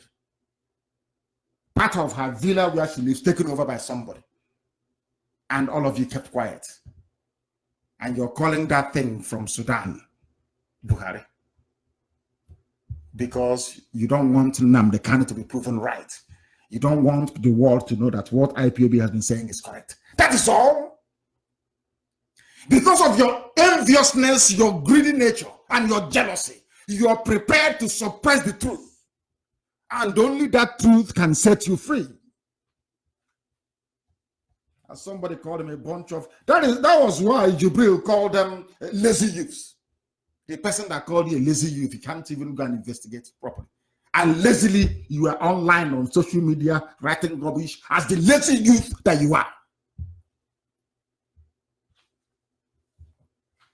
And we'll continue. Fatima videoed her. I was locked out of the villa. It was there for the whole world to see. Garuba Shehu, as villa spokesperson, knew the truth and had the responsibility to set the record straight. But because his allegiance is somewhere else and his loyalty misplaced, he deliberately refused to clear the air and speak for the president who appointed him in the first place. For the dead president who appointed him in the first place. His loyalty has shifted because Buhari is dead, so he moved his loyalty to somebody else. That's the way the world works. The king is dead, long live the king. That is the way it goes. People are blind, zombies in the zoo, as Fela would say in those days. The man that I respect so much, Fela Nicola Pokuti. Respect him so much. Zombies everywhere. I want people to understand why abroad is good. Europe, Asia, America is good, and Africa, Black Africa is poor. I am trying to prove to you this evening that the way you reason, the way you condone evil is the reason why Africa is poor. And I'm beginning to question this. Individually, we are brilliant. Don't get me wrong. You have individual brilliance across the board. Yeah, I mean, blacks are, you can have one or two, very brilliant minds, but collectively, once you put us together collectively and ask us to reason something through, then you're asking for trouble. Because nothing good will ever come out of it. Absolutely nothing.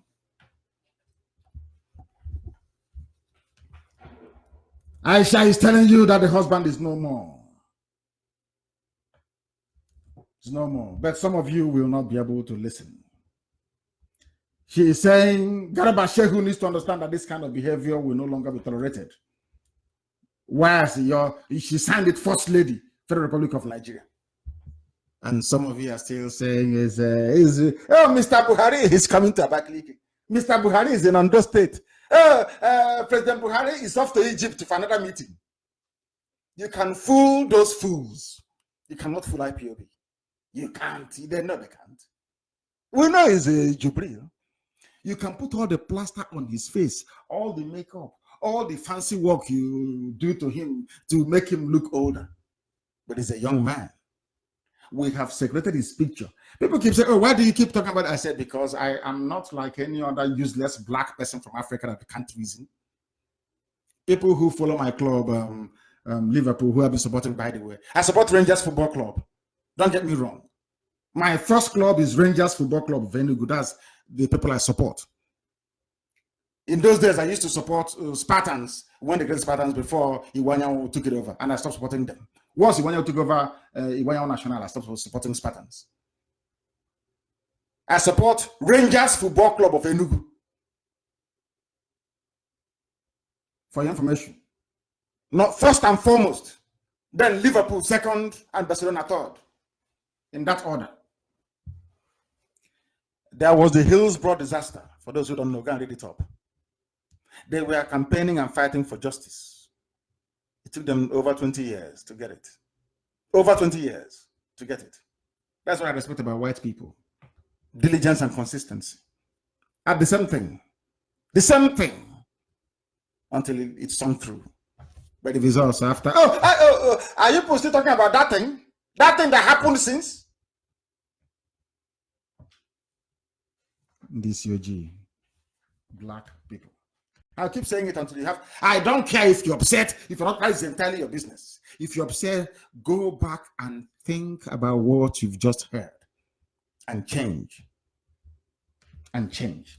The woman came out and said, I no longer have pillow talk with my husband.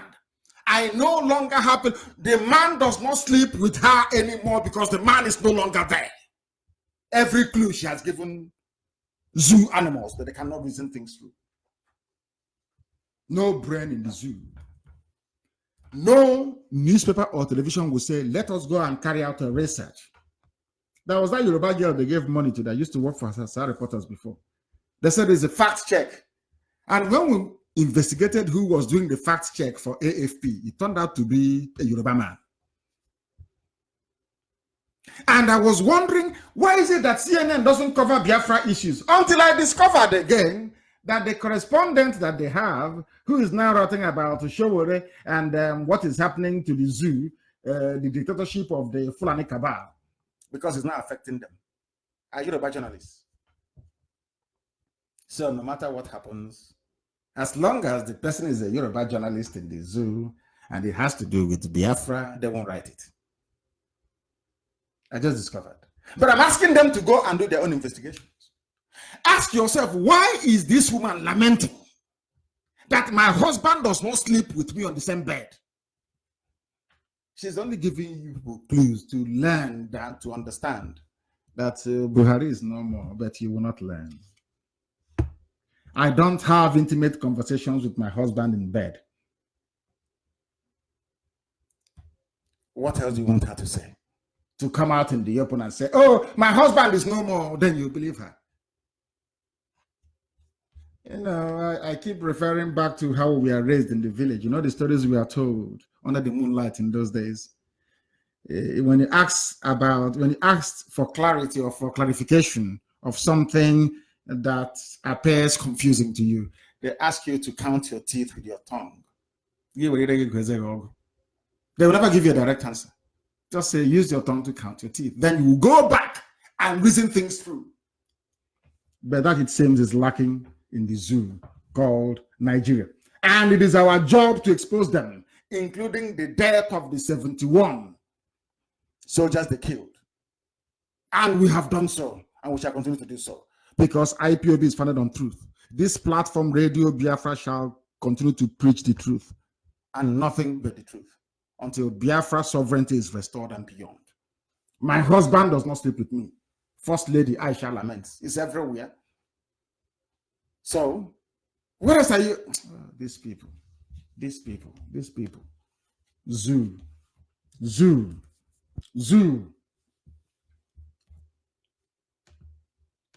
They talked about hate speech. I am sorry I have to go back to this. Because the North feels that they are the only ones that have this monopoly over violence and the killing of innocent people.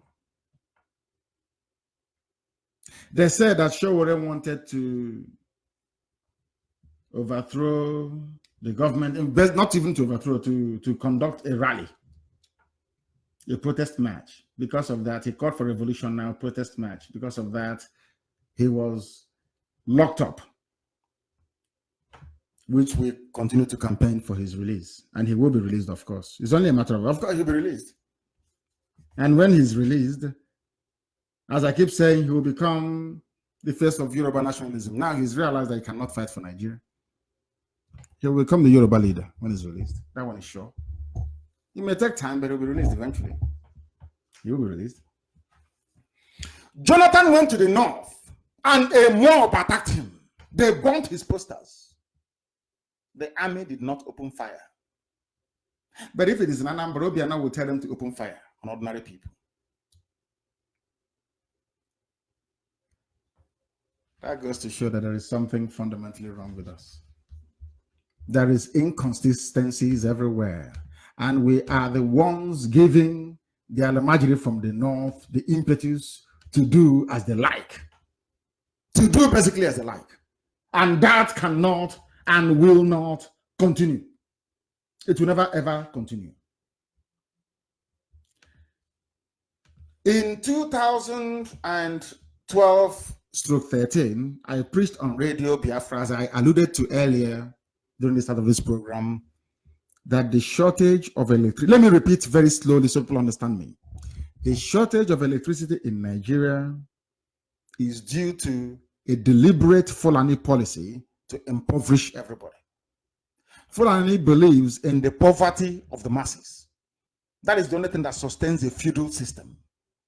The type of governance they practice in the north, where the emir will sit down doing rankadede from morning till night, depends on the people not going to school and not being able to fend for themselves.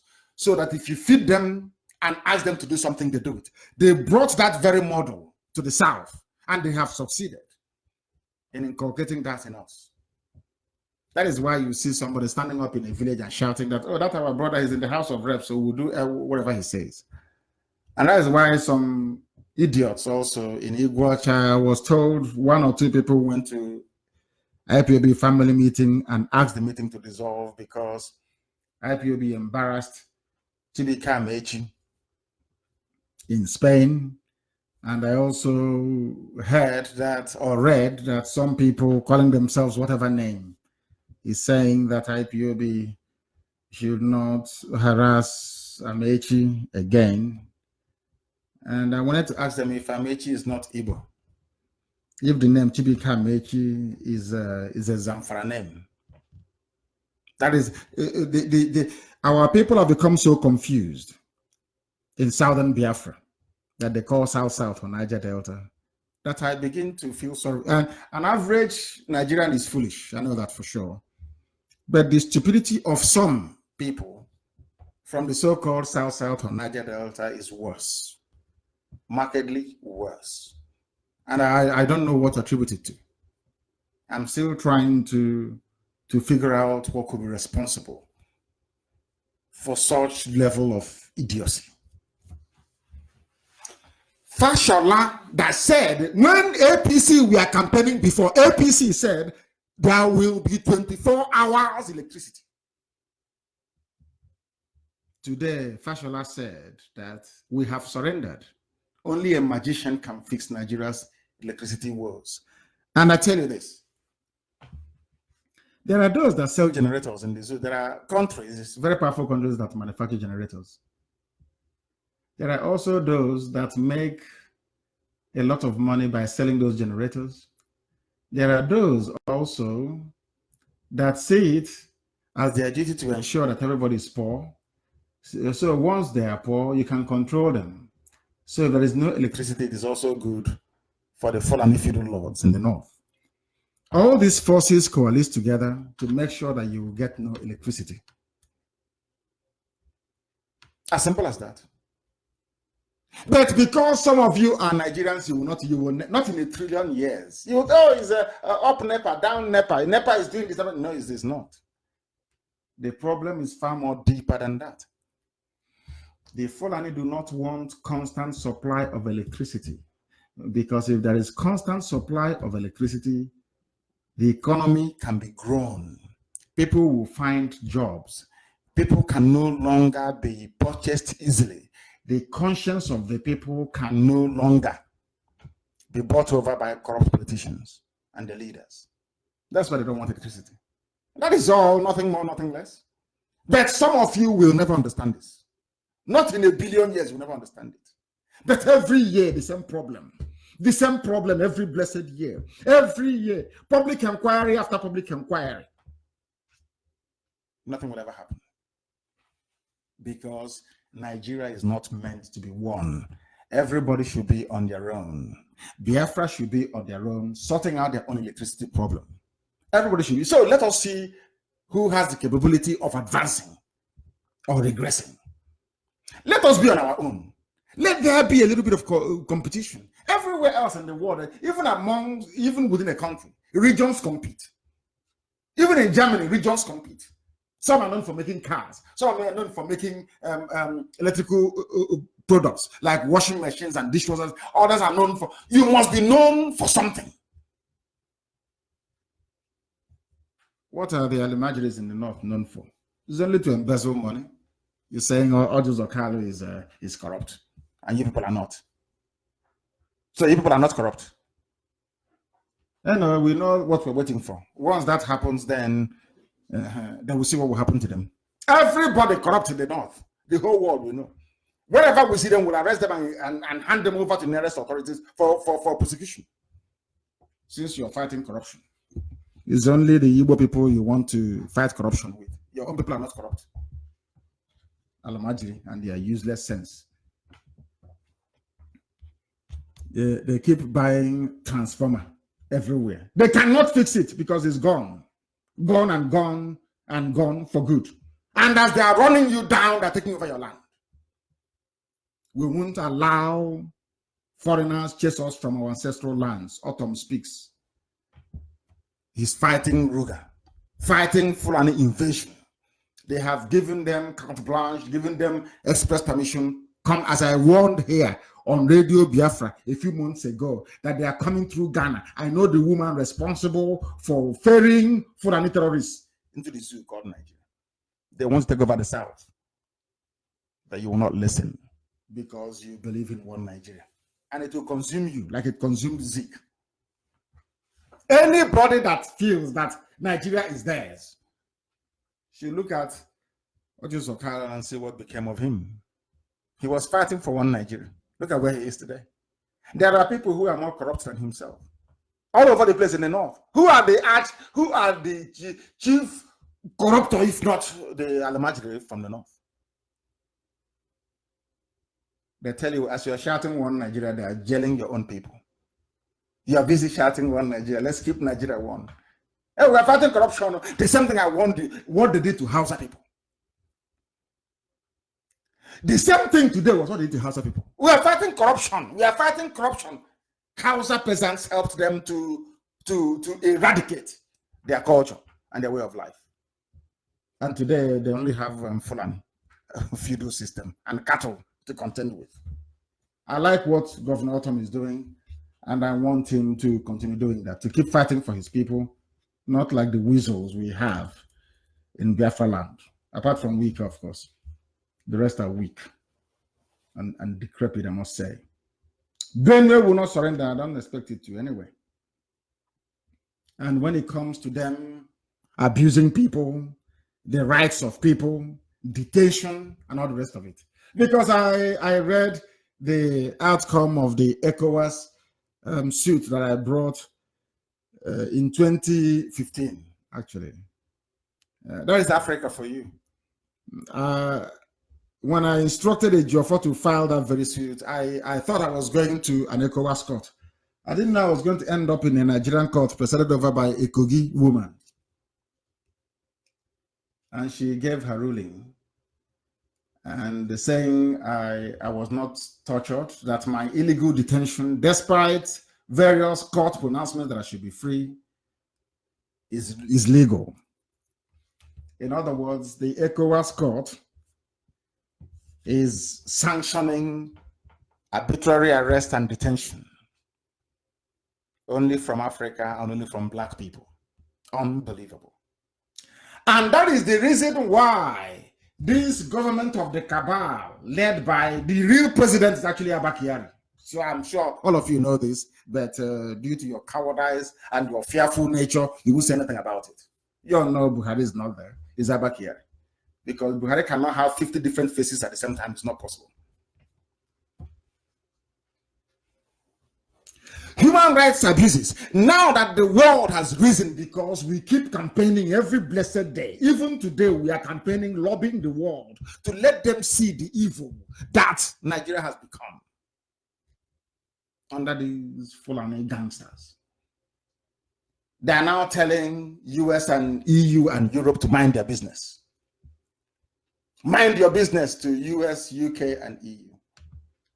But this was the monster that Obama, with the help of Cameron, created. These are the people telling us that stability of the region. So because of the stability of the region, they should kill all of us. And then there will be stability in the region. Now they raised it, and nothing will happen. After all, Abacha held off for very many years. If they want to go to what I call the dark phase of a dictatorship, they can do it and nothing will happen. Abakari can decide to enter into the dark phase of dictatorship, nothing will happen. Kill everybody, arrest everybody, unleash clampdown and terror everywhere, nothing will happen. Because Tony Blair will go there and they will give him some money and he will go and lobby and say, leave them, you know, those Fulanis that are very loyal to the British Empire. So leave them to be in control.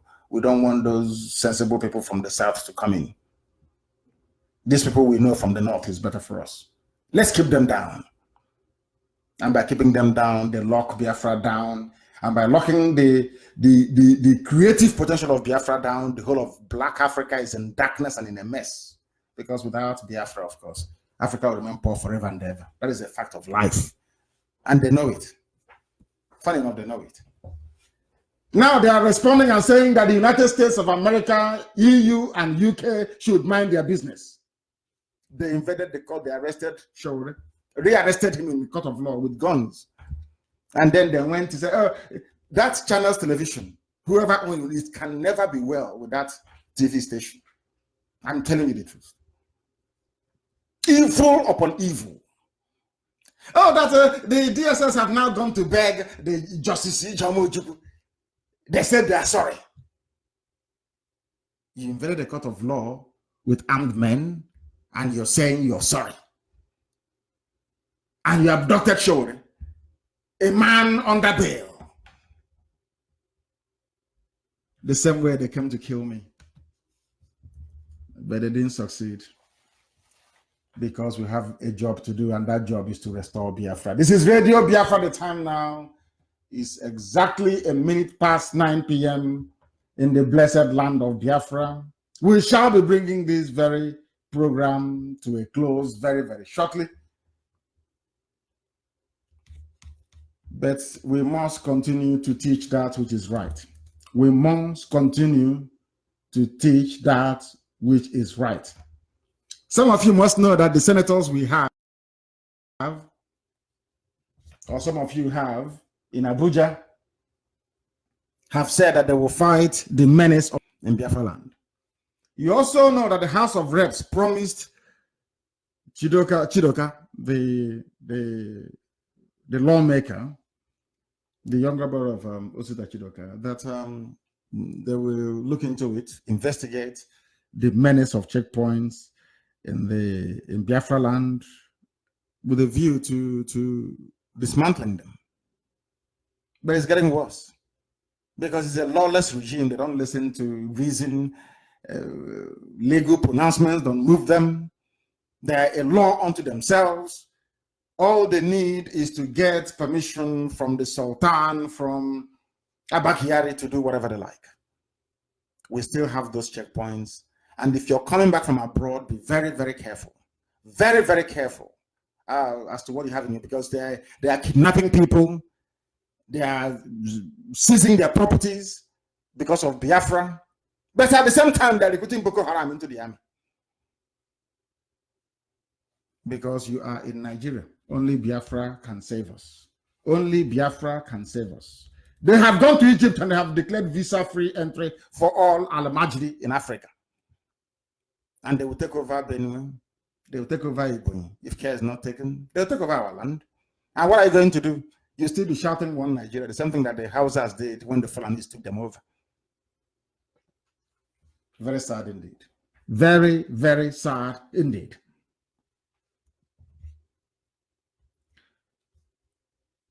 This evening, before we close, we bring you the news that I am very glad to say that the reign of N1G3R1A has come to an end in Ohaneze.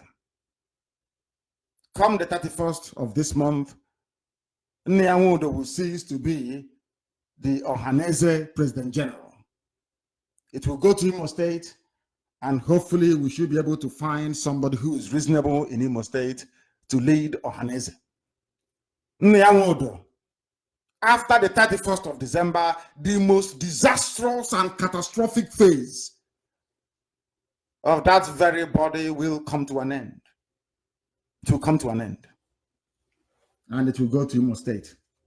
Let those who are coming out in Imo also understand how serious we are about who leads Ohaneze. They must be very, very serious. Because it was under the watch of N1G3R1A that a farmer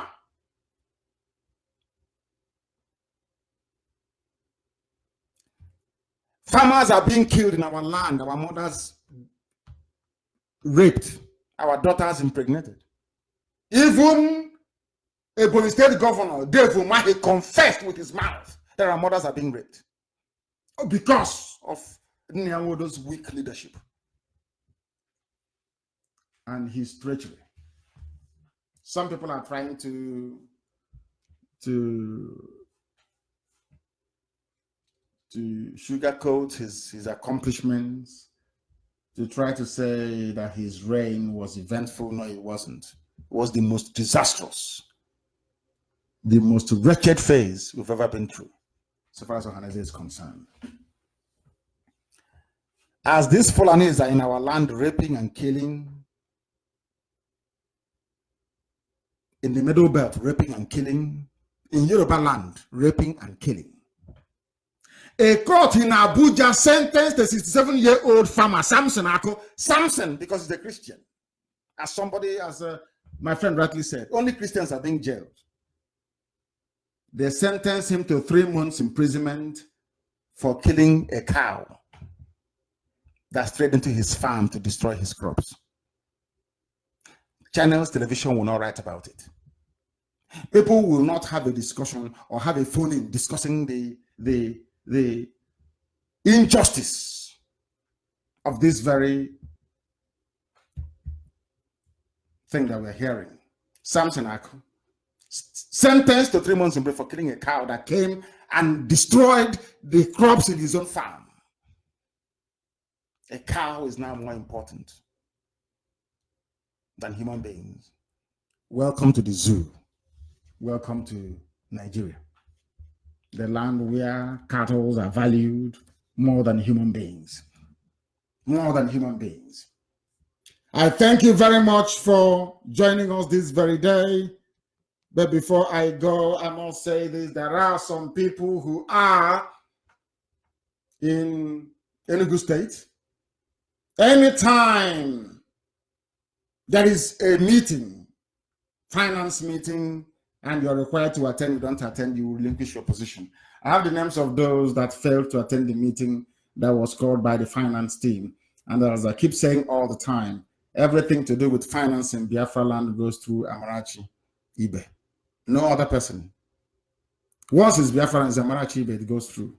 Anything she says is what you have to do on the ground in Biafra land. We have some people that failed to attend today's meeting. This will be the last time. If it happens again, they will know what to follow. I thank you all for listening this very evening. And as usual, here on Radio Biafra is where you hear the truth, the whole truth and nothing but the truth. Because Biafra is our religion. Biafra is our own religion. And here on Radio Biafra is where we worship. Because Chukwokika Biama is our God and our creator. I thank you all for listening from me, from here. It is good evening.